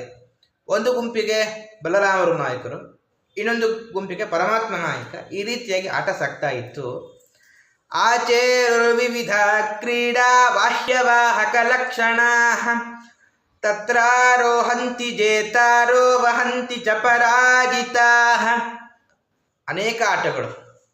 ಆಟದ ನಿಯಮ ಏನು ಅಂದರೆ ಗೆದ್ದವರು ಸೋತವರನ್ನು ಎತ್ತುಕೊಳ್ಳಬೇಕು, ಸೋತವರು ಹೊರಬೇಕು ಅಂತ ನಿಯಮ. ಈ ನಿಯಮದಲ್ಲಿ ಆಟ ಸಾಗ್ತಾ ಇತ್ತು. ವಹಂತೋ ವಾಕ್ಯಮಾನಾಶ್ಚ ಚಾರಯಂತಶ್ಚ ಗೋಧನಂ ಭಾಂಡೀರಕಂ ನಾಮ ವಟಂ ಜಗ್ಗುಃ ಕೃಷ್ಣ ಪುರೋಗಮಾಃ. ಪರಸ್ಪರ ಹೋರಿಸಿಕೊಡುತ್ತಾ ಆಟ ಸಾಗಿ ಭಾಂಡೀರ ಎಲ್ಲಿ ಈ ಅಸುರ ಪ್ರಲಂಬಾಸುರ ವಾಸ ಮಾಡ್ತಾ ಇದ್ದು ಅಲ್ಲೇ ಬಂತು. ಯಾಕೆ ಇಲ್ಲಿ ತನಕ ಕರೆದುಕೊಂಡು ಬಂದ ಅಂದರೆ ಎಲ್ಲರಿಗೂ ಒಂದು ಆಶ್ಚರ್ಯ. ನಮ್ಮ ಅಂತ್ಯಕಾಲ ಎಲ್ಲಾಗಬೇಕು ಅಂದರೆ ನಮ್ಮ ಮನೆಯಲ್ಲಾಗಬೇಕು. ಅದಕ್ಕೆ ಪಾಪ ಈ ಪ್ರಾಣಿಗೊಂದು ಆಸೆ ಇತ್ತು. ಹೇಗೋ ಹೋಗೋದು ಖಾಯಂ ಯಮಲೋಕಕ್ಕೆ. ಹೋಗುವಾಗ ಕೊನೆ ಅಪೇಕ್ಷೆ ಕೇಳ್ತಾರೆ. ಯಾಕಂದ್ರೆ ಸಾಮಾನ್ಯ ಈ ನೇಣುಗಂಬಕ್ಕೆ ಹಾಕುವಾಗ ಎಲ್ಲ ಕೈದಿಗಳನ್ನು ಕೊನೆಯ ಅಪೇಕ್ಷೆ ಏನು ಅಂತ ಕೇಳ್ತಾರೆ. ಇಲ್ಲಿ ಕೇಳಲಿಲ್ಲ. ಒಳಗೆ ನಂತರ ಏನು ಅಂತ ತಾನೇ ಊಹೆ ಮಾಡಿ ಪರಮಾತ್ಮ ವ್ಯವಸ್ಥೆ ಮಾಡಿದ್ದಾನೆ. ಅದಕ್ಕೆ ಇಲ್ಲಿ ತನಕ ಬಂದಿತ್ತು. ರಾಮ ಸಂಘಟ್ಟಿನೋ ಏತು ಶ್ರೀಧಾಮ ವೃಷಭಾದಯ ಕ್ರೀಡಾಯಾಂ ಜೈನಸ್ತಾಂ ಸ್ತಾನ್ ಊಹು ಕೃಷ್ಣಾದಯೋ ನೃಪ. ಈ ರೀತಿಯಾಗಿ ಗೆದ್ದರೋ ಯಾರು ಗೆದ್ದಿದ್ದಾರೋ ಅವರನ್ನು ಸೋತವರು ಹೊರ್ತಾ ಇದ್ದಾರೆ. ಈ ಪ್ರಸಂಗದಲ್ಲಿ ಉವಾಹ ಕೃಷ್ಣ ಶ್ರೀರಾಮನ್ ಭಗವಾನ್ ಅಂತ ಒಂದು ಪ್ರಸಂಗ ಬರುತ್ತೆ. ಕೃಷ್ಣ ಶ್ರೀರಾಮನ್ನ ಹೊತ್ತಿದ್ದಾನೆ ಅಂತ ಮೇಲ್ನೋಟಕ್ಕೆ ಪ್ರಸಂಗ. ಆದರೆ ಈ ಭಾಗ ಸ್ವಲ್ಪ ವ್ಯತ್ಯಾಸ ಮಾಡಿಕೊಳ್ಳಬೇಕು ಅಂತ ಆಚಾರ್ಯ. ಯಾಕೆಂದರೆ ಶ್ರೀರಾಮ ಕೃಷ್ಣನನ್ನು ಹೊತ್ತ ಅಂತ ವ್ಯತ್ಯಾಸ ಮಾಡಬೇಕು ಹೊರತು, ಯಾಕೆಂದರೆ ಯಾರು ಸೋತವರು ಅವರು ಹೊರಬೇಕು. ಕೃಷ್ಣ ಶ್ರೀರಾಮನನ್ನು ಹೊತ್ತ ಅಂದರೆ ಕೃಷ್ಣ ಸೋತ ಅಂತಾಗುತ್ತೆ. ಹಾಗಾಗಿ ಕೃಷ್ಣ ಶ್ರೀರಾಮನನ್ನು ಹೊತ್ತ ಅಂತಲ್ಲ, ಶ್ರೀರಾಮ ಕೃಷ್ಣನನ್ನು ಹೊತ್ತ ಅಂತ ಮಾಡಬೇಕು. ಇದು ಹರಿವಂಶದ ಆಧಾರವು ಉಂಟು ಅಂತಾರೆ. ಯಾಕೆಂದರೆ ದೇವತೆಗಳಲ್ಲಿ ಪರಮಾತ್ಮ, ಬ್ರಹ್ಮ, ವಾಯು ಮತ್ತು ಆ ಪತ್ನಿಯರು ಇವರಿಗೆ ಅನಿರುಕ್ತ ದೇವತೆಗಳು ಅಂತ ಕರೀತಾರೆ. ಇವರಿಗೇನಾದರೂ ಇವರ ಮಹಿಮೆಗೆ ಕುಂದು ಬರುವ ಹಾಗೆ ಎಲ್ಲಾದರೂ ಕಥಾನಕ ಇತ್ತು ಅಂದರೆ ಅದನ್ನು ವ್ಯತ್ಯಾಸ ಮಾಡಿಕೊಳ್ಳಬೇಕು ಅಂತ ಬ್ರಹ್ಮತರ್ಕ ಹೇಳುತ್ತೆ. ಹಾಗಾಗಿ ಇಲ್ಲಿ ಸ್ವಲ್ಪ ವ್ಯತ್ಯಾಸ ಮಾಡಿದ್ದು. ಹಾಗಾದರೆ ಉವಾಹ ಕೃಷ್ಣ ಭಗವಾನ್ ಅಂದರೆ ಕೃಷ್ಣಂ ಶ್ರೀಧಾಮ ಉವಾಹ ಅಂತ ಅರ್ಥ ಅಲ್ಲ. ಸರಿ, ಮತ್ತು ಕೃಷ್ಣನೂ ಅಂತ ಕೃಷ್ಣನನ್ನು ಅಂತ ಅಲ್ಲಿಲ್ಲ. ಕೃಷ್ಣನೂ ಅಂತ ಪ್ರಥಮ ಹೇಳಿದ್ದು ಯಾಕೆ ಅಂದರೆ ಆಚಾರ್ಯರು ವ್ಯಾಖ್ಯಾನ ಮಾಡ್ತಾರೆ ಸಪ್ತಸು ಪ್ರಥಮ ಅಂತ. 7 ವಿಭಕ್ತಿಯ ಅರ್ಥದಲ್ಲೂ ಕೂಡ ನಾವು ಪ್ರಥಮ ಬಡಿಸ್ಬೋದು. ನಾವೊಂದು ನಮ್ಮ ರೂಢಿಯಲ್ಲಿ ನೋಡುವಾಗ ಅನ್ನವನ್ನು ಬಡಿಸು ಅನ್ನೋ ಅರ್ಥದಲ್ಲಿ ಅನ್ನ ಬಡಿಸು ಅಂತೇವೆ. ಹಾಗೆ ಇಲ್ಲೂ ಕೂಡ ಕೃಷ್ಣನನ್ನು ಎತ್ತಿಕೊಂಡ ಅನ್ನೋ ಅರ್ಥದಲ್ಲಿ ಕೃಷ್ಣ ಹೊತ್ತ, ಕೃಷ್ಣನನ್ನು ಹೊತ್ತ ಅನ್ನೋ ಅರ್ಥದಲ್ಲಿ ಕೃಷ್ಣ ಹೊತ್ತ ಅಂತ ಬಳಸಿದ್ದಾರೆ. ಹಾಗಾಗಿ ಯಾವುದೇ ಸಮಸ್ಯೆ ಇಲ್ಲ. ಅಲ್ಲ, ಇಷ್ಟೆಲ್ಲ ಯಾಕೆ ಸರ್ಕಸ್ ಮಾಡಬೇಕು ಅಂದರೆ ಅವನ ಸ್ವಾತಂತ್ರ್ಯ. ಯಾಕಂದರೆ ಹೊತ್ತವ ಹೋರಿಸಿಕೊಳ್ಳುವ ಪರಮಾತ್ಮನೇ ಅಂತ. ಹೊತ್ತವನು ಅವನೇ, ಇವನ ಗೆದ್ದದ್ದು ಸೋತಿದ್ದೆಲ್ಲ ಅವನ ಅಧೀನ. ಹೊತ್ತವನು ಅವನೇ, ಹೋರಿಸಿಕೊಳ್ಳುವವನು ಅವನೇ, ಎರಡೂ ಅವನೇ ಅಂತ ಹೇಳಿ ಅವನ ಸ್ವಾತಂತ್ರ್ಯವನ್ನು ತೋರಿಸಬೇಕು ಅಂತ ಇಷ್ಟೆಲ್ಲ ಹೇಳಿದ್ದು. ಇಷ್ಟೆಲ್ಲ ಆದಮೇಲೆ ಅವಿಶಕ್ಯಂ ಮನ್ಯಮಾನಃ ಕೃಷ್ಣಂ ದಾನವ ಪುಂಗವಃ ವಹನ್ ಧೃತತರಂ ಪ್ರಾಗಾತ್ ಅವರೋಹಣತಃ ಪರಂ ಅಂತ. ಅವನಿಗೆ ಗೊತ್ತಿತ್ತು ಕೃಷ್ಣನನ್ನು ಹೊರಲಿಕ್ಕೆ ಸಾಧ್ಯ ಇಲ್ಲ ಅಂತ. ಅದಕ್ಕೇನು ಮಾಡಿದ್ದಾನೆ, ಬಲರಾಮನನ್ನು ಹೊತ್ತಿದ್ದಾನೆ.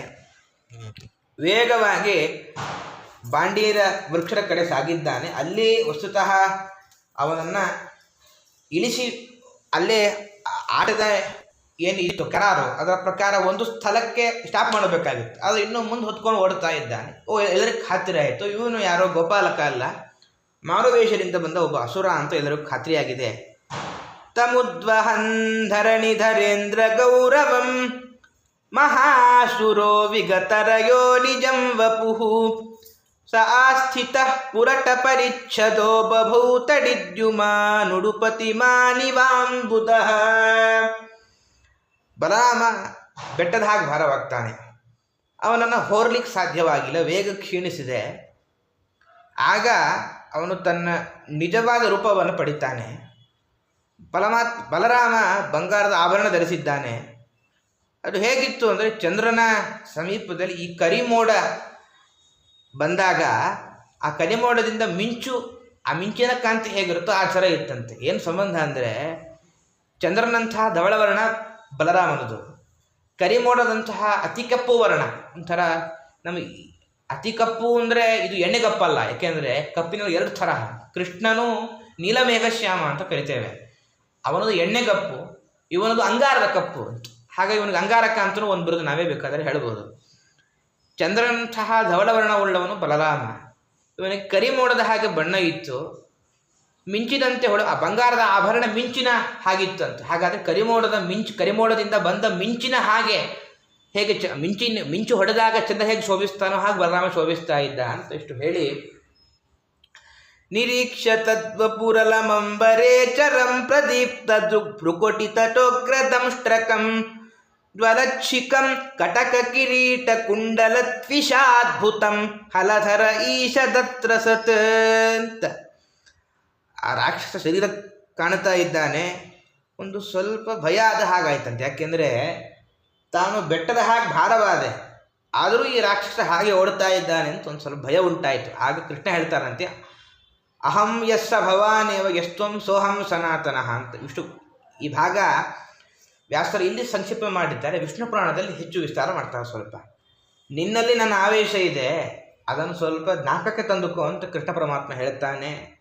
ಆ ಆವೇಶವನ್ನು ನೆನೆಸಿಕೊಂಡು ಬಲ ಬಂದಿತ್ತು, ಇವನನ್ನು ವಧೆ ಮಾಡಿದ್ದಾನೆ ಪರಮಾತ್ಮ. ಇಲ್ಲಿಗೆ ಎಲ್ಲರ ಸಂಹಾರ ಆಗಿದೆ ಅಂತ ಇಷ್ಟು ಹೇಳಿ, ಇಲ್ಲಿ ವಿಶೇಷ ಏನು ಅಂದರೆ ಸಾಮಾನ್ಯ ಎಲ್ಲ ದೇವತೆಗಳು ಹೂಮಳೆಗೆರುತ್ತಾರೆ, ಇಲ್ಲಿ ಮಾಲೆಯನ್ನೇ ವೃಷ್ಟಿ ಮಾಡಿದ್ದಾರಂತೆ. ಈ ಒಂದು ಮಹಿಮೆ ನೋಡಿ ಇಲ್ಲಿಗೆ ಈ ಅಧ್ಯಾಯ ಸಮಾಪ್ತವಾಗುತ್ತೆ. ಮುಂದೆ ಪರಮಾತ್ಮ ಇನ್ನೊಮ್ಮೆ ಕಾಡ್ಗಿಚ್ಚನ್ನು ನುಗ್ತಾನೆ. ಕ್ರೀಡಾಸಕ್ತೇಷು ಗೋಪೇಶು ತದ್ಗಾವೋ ದೂರಚಾರಿಣಿ ಸ್ವೈರಂ ಚರಂತ್ಯೋ ವಿವಿಷು ತೃಣಲೋಭೇನ ಗಹ್ವರಂ ಅಂತ. ಅತಿ ಆಸೆ ಗತಿ ಕೇಡು ಅಂತ ಕೇಳ್ತೇವೆ. ಅತಿ ಆಸೆ ಯಾರಿಗೂ ಒಳ್ಳೆಯದಲ್ಲ ಅಂತ. ಒಮ್ಮೆ ಗೋವುಗಳಿಗೂ ಅತಿ ಆಸೆ ಆಗಿತ್ತು. ಎಲ್ಲೋ ಒಳ್ಳೆ ಹುಲ್ಲಿನ ಆಸೆ ಇತ್ತು, ಬಲದೂರ ಹೋಗಿದೆ, ಬೆಟ್ಟದ ಅರಣ್ಯವನ್ನು ಪ್ರವೇಶ ಮಾಡಿದೆ. ಅಜಾಗಾವೋ ಮಹಿಷ್ಯಶ್ಚ ನಿರ್ವಿಶಂತ್ಯೋ ವನಾದ್ವನಂ ಮುಂಜಾಟವೀಂ ನಿವಿವಿಷು ಕ್ರಂದಂತ್ಯೋ ದಾವತರ್ಷಿತಾ. ಅಲ್ಲಿ ಕಾಡಿನ ಒಳಗೆ ಪ್ರವೇಶ ಮಾಡಿದೆ.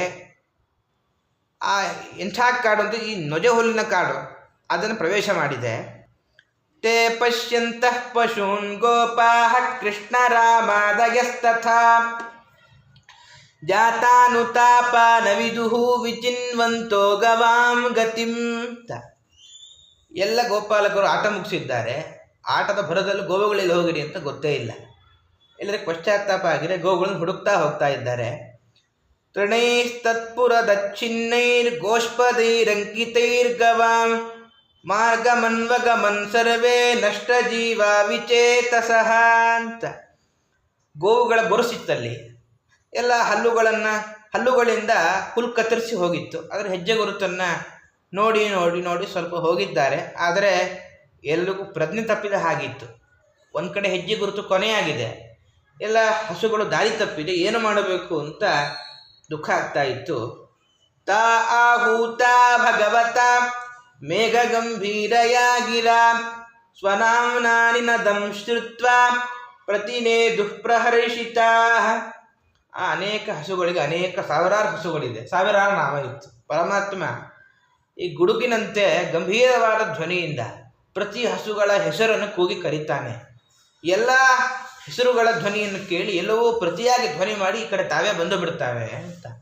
ಇದು ಕೃಷ್ಣನಿಗೇನು ಆಶ್ಚರ್ಯ ಅಲ್ಲ ಅಂತೆ. ಸಾವಿರಾರು ನಾಮ ಇದೆ, ಅದನ್ನು ತನ್ನ ನೆನಪಿನ ಪಟಲದಲ್ಲಿ ಇಟ್ಟುಕೊಳ್ಳುವುದು ಕೃಷ್ಣನಿಗೇನೂ ಆಶ್ಚರ್ಯ ಇಲ್ಲ ಅಂತಾರೆ. ಯಾಕೆ ಅಂದರೆ ಒಂದು ಕಡೆ ಭಾರತದಲ್ಲಿ ದ್ರೌಪದಿ ದೇವಿಯರಿಗೆ ಒಂದು ಶಕ್ತಿ ಇತ್ತಂತೆ.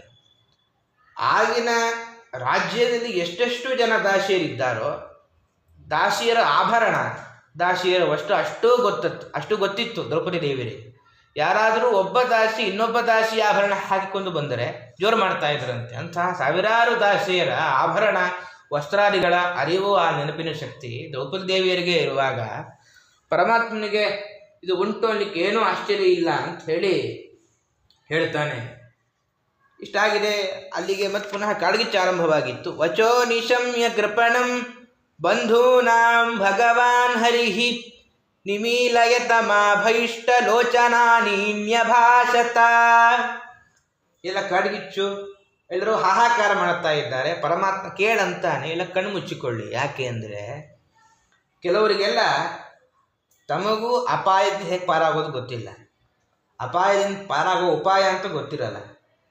ಕೆಲವರು ಅಪಾಯದಿಂದ ಪಾರಾಗೋ ಕೆಲಸ ಮಾಡಿಬಿಟ್ರೆ ತಲೆ ಚಕ್ರ ಬಂದು ತಲೆ ಸುತ್ತಿ ಬಿದ್ದು ಬಿಡ್ತಾರೆ. ಕೆಲವರು ಅಷ್ಟು ಧೈರ್ಯ ಇರೋದಿಲ್ಲ. ಇಲ್ಲೂ ಹಾಗಿತ್ತಂತ ಕೆಲವು ಗೋಪಾಲಕರಿಗೆ.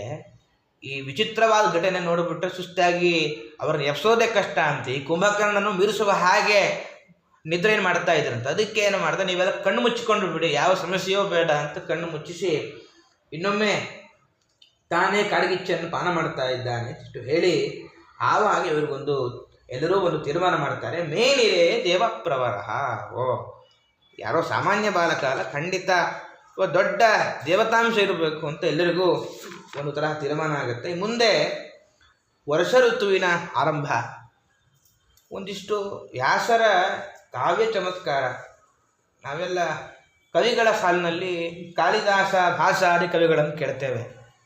ಎಲ್ಲರನ್ನೂ ಮೀರಿಸುವ ಒಂದು ವರ್ಣನಾ ಕುಶಲ ವ್ಯಾಸರಲ್ಲಿ ತೋರಿಸ್ತಾರೆ. ಕೆಲವು ಭಾಗವನ್ನು ನೋಡುವಾಗ ತತಃ ಪ್ರಾವರ್ತತ ಪ್ರಾವೃಟ್ ಸರ್ವಸತ್ವ ಸಮುದ್ಭವ ವಿದ್ಯೋತಮಾನ ಪರಿಧಿ ವಿಸ್ಫೂರ್ತಿತನ ಭಕ್ಸ್ಥಲ. ವರ್ಷಾಕಾಲ ಆರಂಭ ಆಗಿದೆ. ವರ್ಷಾಕಾಲ ಹೇಗೆ ಅಂದರೆ ಸರ್ವಸತ್ವ ಸಮುದ್ಭವ ವಿದ್ಯೋತಮಾನ ಪರಿಧಿ ವಿಸ್ಫೂರ್ಜಿತ ನಭಸ್ಥಲ. ಎಲ್ಲ ಜಂತುಗಳು ಹುಟ್ಟೋ ಕಾಲ ವರ್ಷಾಕಾಲ. ಸೂರ್ಯ ಚಂದ್ರರ ಸುತ್ತಲೂ ಎಲ್ಲ ಪ್ರಭಾವಲಯ ಎಲ್ಲ ಕಾಣ್ತದೆ. ಆ ಆಕಾಶದಲ್ಲೆಲ್ಲ ಗುಡುಗಿನ ಮೊಳಗು ಆರಂಭವಾಗಿತ್ತು. ತಾರ ಮೇಲೆ ಸಾಂದ್ರ ನೀಲಾಂಬುದೈರ್ವ್ಯೋಮ ಸವಿದ್ಯುಸ್ತನಯಿತ್ನುಭಿ ಅಸ್ಪಷ್ಟ ಜ್ಯೋತಿರಾಚ್ಛನ್ನಂ ಬ್ರಹ್ಮೇವ ಸಗುಣಂ ಬಭೂತ್. ವ್ಯಾಸರು ಹೇಳ್ತಾರೆ, ಪರಮಾತ್ಮ ಮತ್ತು ಬ್ರಹ್ಮಾದಿ ದೇವತೆಗಳು ಎಲ್ಲ ಜೀವರು ಎಲ್ಲ ದುರ್ಮತಗಳ ಪ್ರಭಾವದಿಂದ ಅವರ ಸ್ವರೂಪದ ಜ್ಞಾನ ವೇದದಲ್ಲಿ ಏನುಂಟು ಸ್ಪಷ್ಟವಾಗಿ ಬರೋದಿಲ್ಲ. ಇಲ್ಲೂ ಅಷ್ಟೇ ಆಕಾಶದಲ್ಲಿ ಮಿಂಚು ಗುಡುಗು ಮಾಡುತ್ತಾ ಎಲ್ಲ ದಟ್ಟವಾದ ಕರಿ ಮೋಡಗಳಿತ್ತು. ಆ ಮೋಡಗಳು ತುಂಬಿಕೊಂಡಿತ್ತು. ಆದ್ದರಿಂದ ಜ್ಯೋತಿಯ ಸ್ಪಷ್ಟವಾಗಿ ಕಾಣಿಕೆ ಇಲ್ಲ ಅಂತಾಗಿತ್ತು. ಅಷ್ಟೌ ಮಾಸಾನಿ ಪೀತಂ ಯದ್ ಭೂಮ್ಯಾ ಮುದಮಯಂ ವಸು ಸ್ವಗೋಭಿರ್ಮೋಕ್ತು ಮಾರೇಭೇ ಪರ್ಜನ್ಯ ಕಾಲ ಆಗತೆ. ಸೂರ್ಯ 8 ತಿಂಗಳು ಏನು ಮಾಡ್ತಾನೆ ಅಂದರೆ ತನ್ನ ಕಿರಣಗಳಿಂದ ಜಲ ಸಂಪತ್ತನ್ನು ಹೀರುತ್ತಾನೆ. ಮತ್ತು ಪುನಃ ವರ್ಷಾಕಾಲ ಬಂದಾಗ ಆ ನೆಲದ ಮೇಲೆ ಏನು ಹೇರಿರ್ತಾನೋ ಅದರ ಸುರಿಯುವಿಕೆ ಆರಂಭವಾಗುತ್ತೆ. ತಟಿತ್ವಂತೋ ಮಹಾಮೇಘಾಶ್ಚಂಡಶ್ವಸನವೇಪಿತಾ ಪ್ರಾಣಿನಾಂ ಜೀವನಂ ಹ್ಯಂಬು ಮುಮುಚುಃ ಕರುಣಾ ಇವ ಅಂತ. ಅಪರೂಪದ ಕಾವ್ಯ ಚಮತ್ಕಾರತೆಗೆ ವೇದವ್ಯಾಸರ ಒಂದು ಕಾವ್ಯಕನ್ನಿಕೆಗೆ ಅಲಂಕಾರ ಪೋಷಣೆ ತುಂಬ ಪ್ರಸಂಗದಲ್ಲಿ ಮಾಡ್ತಾರೆ ವೇದವ್ಯಾಸರು. ಇದೊಂದು ಪ್ರಸಂಗ. ಮಹಾತ್ಮರೆಲ್ಲ ಏನು ಮಾಡ್ತಾರೆ ಅಂದರೆ ಭೀಕರ ಆಪತ್ತಿನಲ್ಲಿ ತಾವು ಸಿಲುಕಿದ್ದಾಗ ತಮ್ಮ ಆಪತ್ತನ್ನು ಲೆಕ್ಕಿಸದೆ ದೀನರ ರಕ್ಷಣೆಗೆ ತಮ್ಮ ಬಾಳನ್ನೇ ಸಮರ್ಪಣೆ ಮಾಡ್ತಾರೆ ಎಲ್ಲ ಮಹಾತ್ಮರು. ಹಾಗೆ ಈ ಮೋಡಗಳು ತುಂಬ ದೊಡ್ಡ ಬಿರುಗಾಳಿಗೆ ಸಿಲುಕಿದೆ, ಆದರೂ ಕೂಡ ಅದು ಮಹಾತ್ಮರ ಹಾಗೆ ದೊಡ್ಡ ದೊಡ್ಡ ಬಿರುಗಾಳಿಗೆ ಸಿಲುಕಿದೆ. ಆ ಕಡೆಯಿಂದ ಈ ಕಡೆ ಸಂಚಾರ ಮಾಡ್ತಾ ಇದ್ರು ಕೂಡ ತಮಗೆ ಆಪತ್ತು ಬಂದಿದೆ, ಅದು ನೀರು ಸುರಿಸೋದು ಬಿಡಲ್ಲ. ಈ ಮೋಡಗಳು ಮಹಾತ್ಮರ ಹಾಗಿದೆ ಅಂತ ಹೇಳಿ ತಪಃಕೃಶ ದೇವಮೀಢಾ ಆಸೀದ್ವರ್ಷೀಯ ಸೀಮಹಿ ಯಥೈವ ಕಾಮ್ಯ ತಪಸಸ್ತನು ಸಂಪ್ರಾಪ್ಯ ತತ್ಫಲಂ. ಎಲ್ಲ ಋಷಿಮುನಿಗಳು ತಮ್ಮ ಅಭೀಷ್ಟ ಸಿದ್ಧಿಗೋಸ್ಕರ ಒಂದು ಧ್ಯಾನಾದಿಗಳನ್ನು ತಪಸ್ಸನ್ನು ಮಾಡಿ ಶರೀರ ಸೊರಗುತ್ತೆ. ಆದರೂ ಕೂಡ ಆ ತಪಸ್ಸಿನ ಫಲ ಪಡೆದಾಗ ಶರೀರ ಮತ್ತು ಪುನಃ ಹೃಷ್ಟವಾಗುತ್ತೆ, ಪುಷ್ಟವಾಗುತ್ತೆ. ಹಾಗೆ ಈ ಬೇಸಿಗೆಯ ರಣ ಬಿಸಿಲಿನಲ್ಲಿ ಎಲ್ಲ ನೆಲ ಎಲ್ಲ ಒಣಗಿದೆ. ಅದೇ ಒಂದು ತಪಸ್ಸು. ಆ ತಪಸ್ಸು ಮಾಡಿ ಎಲ್ಲ ನೆಲ ಒಣಗಿತ್ತು. ಮತ್ತು ಪುನಃ ತಪಸ್ಸು ಮುಗಿದಾಗದೆ ಆ ತಪಸ್ಸಿನ ಸಿದ್ಧಿ ಆಗೋದು ಅಂದರೆ ಮಳೆಗಾಲ ಬರೋದು. ಆಗ ನೀರಿನ ತೊಯ್ದಾಗ ಎಲ್ಲ ಹಚ್ಚ ಹಸುರಾಯಿತು. ನಿಶಾಮುಖೇಶು ಖಜ್ಯೋತಾಸ್ತಮಸಾ ಭಾಂತಿನಗ್ರಹಾಃ ಯಥಾ ಪಾಪೇನ ಪಾಖಂಡ ನಹಿ ವೇದ ಕಲೌ ಯುಗೇ. ಕಲಿಯುಗದಲ್ಲಿ ಈ ವೇದ ವಿರುದ್ಧ ಮತಗಳ ಹಾವಳಿ ಜಾಸ್ತಿ. ಆದ್ದರಿಂದ ಎಲ್ಲ ವೈದಿಕ ಮತಗಳ ಬಲ ಸ್ವಲ್ಪ ಕಡಿಮೆ ಅಂತ ತೋರುತ್ತೆ. ಹಾಗೆ ಮಳೆಗಾಲದ ಸಂಜೆಗಳಲ್ಲಿ ಏನಾಗಿತ್ತು ಅಂದರೆ ಆ ಕರಿಮೋಡದ ಕತ್ತಲು ಎಲ್ಲ ಕಡೆ ಅದರ ಪಸರಣೆ ಆಗಿತ್ತು. ಏನಾಗ್ತಿತ್ತು ಅಂದರೆ ಎಲ್ಲ ಮಿಣುಕು ಹುಳುಗಳೇ ಹೊಳಿತಾ ಇತ್ತು. ಗ್ರಹತಾರಗಳು ಮಂಕಾಗಿದೆ. ಶ್ರುತ್ವಾ ಪರ್ಜನ್ಯ ನಿನದಂ ಮಂಡೂಕಾವ್ಯ ಸೃಜನ್ ಗಿರಃ ತೂಷ್ಣೀಂ ಶಯಾನ ಪ್ರಾಗ್ಯದ್ವತ್ ಬ್ರಾಹ್ಮಣ ನಿಯಮಾತ್ಯಯೇ. ಈ ಮೌನ ಎಲ್ಲ ಮುಗಿಸಿ ಗುರುಗಳ ಅಪ್ಪಣೆ ಆದ ಮೇಲೆ ಎಲ್ಲ ಬ್ರಹ್ಮಚಾರಿಗಳು ಹೇಗೆ ವೇದಾಧ್ಯಯನ ಮಾಡ್ತಾರೋ ಹಾಗೆ ಈ ಕಪ್ಪೆಗಳು ಸುಮ್ಮನಿತ್ತು. ಗುರುಗಳು ಯಾರು ಅಂದರೆ ಮೋಡಗಳೇ ಗುರುಗಳು. ಆ ಮೋಡಗಳ ಧ್ವನಿ ಕೇಳಿ ಬ್ರಹ್ಮಚಾರಿಗಳ ವೇದಾಧ್ಯಯನ ಇರುವ ಹಾಗೆ ಎಲ್ಲ ಕಪ್ಪೆಗಳ ಒಟಗೊಟ್ಟಲು, ಆ ಒಟಗುಟ್ಟುವಿಕೆ ಬ್ರಹ್ಮಚಾರಿಗಳು ಮಾಡುವ ವೇದಾಧ್ಯಯನದ ಹಾಗಿತ್ತು. ಇಷ್ಟೆಲ್ಲ ಹೇಳಿಕೊಂಡು ಆಶೀನುತ್ಪಥವಾಹಿನ್ಯ ಕ್ಷುದ್ರನದ್ಯೋನುಶುಷ್ಯತಿ ಪುಂಸೋ ಯಥಾ ಸ್ವತಂತ್ರಸ್ಯ ದೇಹೋ ದ್ರವಿಣ ಸಂಪದ ಅಂತ. ಈ ದರಿದ್ರನಿಗೆ ವಸ್ತುತಃ ಅವನು ದರಿದ್ರ, ಅವನಿಗೆ ಇಂದ್ರಿಯ ನಿಗ್ರಹ ಇಲ್ಲ ಅಂತಾದಾಗ ಆಕಸ್ಮಿಕವಾಗಿ ಸಂಪತ್ತು ಬಂದರೂ ಕೂಡ ಸರಿದಾರಿ ಹಿಡಿಯೋದಿಲ್ಲ. ಹಾಗೆ ಈ ಬೇಸಿಗೆಯಲ್ಲಿ ಎಲ್ಲ ಸಣ್ಣ ನದಿಗಳು ಎಲ್ಲ ಒಣಗಿದೆ, ಅದಕ್ಕೆ ಸ್ವಲ್ಪ ಇಂದ್ರಿಯ ನಿಗ್ರಹ ಇಲ್ಲ. ಸ್ವಲ್ಪ ಮಳೆ ಆಯಿತು, ಆಕಸ್ಮಿಕವಾಗಿ ಸಂಪತ್ತು ಜಾಸ್ತಿ ಆಯಿತು, ಎಲ್ಲೇ ಮೀರಿ ಹರಿತಾ ಇತ್ತು. ಹರಿತಾ ಹರಿಭಿಷಷ್ಟೈರಿಂದ್ರ ಗೋಪೈಶ್ಚ ಲೋಹಿತ ಉಚ್ಛಲೀಂದ್ರ ಕೃತ ಛಾಯಾನ್ ರಣಾಂ ಶ್ರೀರಿವ ಭೂರಭೂತ್. ಮನುಷ್ಯನಿಗೆ ಸಂಪತ್ತು ಬಂತು ಅಂದರೆ ಒಂದು ತಮೋಗುಣ, ರಜೋಗುಣ, ಸತ್ವಗುಣ ಇದರ ಪ್ರಭಾವದ ಮೇಲೆ ಕೆಲಸ ಮಾಡುತ್ತೆ. ಒಂದು ತಮೋಗುಣದ ಸಂಕೇತ ಕಪ್ಪು, ಒಂದು ರಜೋಗುಣದ ಸಂಕೇತ ಕೆಂಪು, ಸತ್ವಗುಣದ ಸಂಕೇತ ಬಿಳಿ. ಹಾಗೆ ನೆಲದಲ್ಲಿ ಮಳೆಯಾದಾಗ ಸಸ್ಯಗಳಿಂದ ಶ್ಯಾಮವರ್ಣ ಬಂತು, ಆ ಶಕಲಾತಿಗಳಿಂದ ಕೆಂಪು ವರ್ಣ ಬಂತು, ನಾಯಿಗೊಡೆಗಳಿಂದಾಗಿ ಬಿಳಿಯಾಗಿ ವರ್ಣರಂಜಿತವಾಯಿತು ಅಂತ ಅನೇಕ ರೀತಿಯಾಗಿ ವ್ಯಾಸರು ಚಮತ್ಕಾರಯುತವಾಗಿ ವರ್ಣನೆ ಮಾಡ್ತಾರೆ. ಈ ರೀತಿಯಾಗಿ ವರ್ಷಾಕಾಲ ಸಾಗ್ತಾ ಇದೆ. ಜಲೋಘೈರ್ನಿರಭದ್ಯಂತ ಸೇತವೋ ವರ್ಷತೀಶ್ವರೇ ಪಾಖಂಡ ವಾಮಶೈರ್ವಾದ್ಯೈರ್ವೇದ ಮಾರ್ಗ ಕಲೌ ಯುಗೆ ಅಂತೆಲ್ಲ ಹೇಳಿ ಅನೇಕ ರೀತಿಯಾಗಿ ಈ ಮಳೆಗಾಲದ ವರ್ಣನೆ ಮಾಡುತ್ತಾರೆ. ಇಲ್ಲಿಗೆ ಈ ಅಧ್ಯಾಯ ಮುಗಿಯುತ್ತೆ. ಮುಂದೇನಾಗುತ್ತೆ ಅನ್ನೋದನ್ನು ನಾಳೆ ನೋಡೋಣ ಅಂತ ಹೇಳ್ತಾ, ಅನೇನ ಭಾವಿ ಯತ್ಪುಣ್ಯಂ ತರಾಪ್ನೋತು ಗುರುರ್ಮಮ ಶ್ರೀಕೃಷ್ಣ ಸ್ಮರಣಮಸ್ತು ಮಧ್ವೇಶ.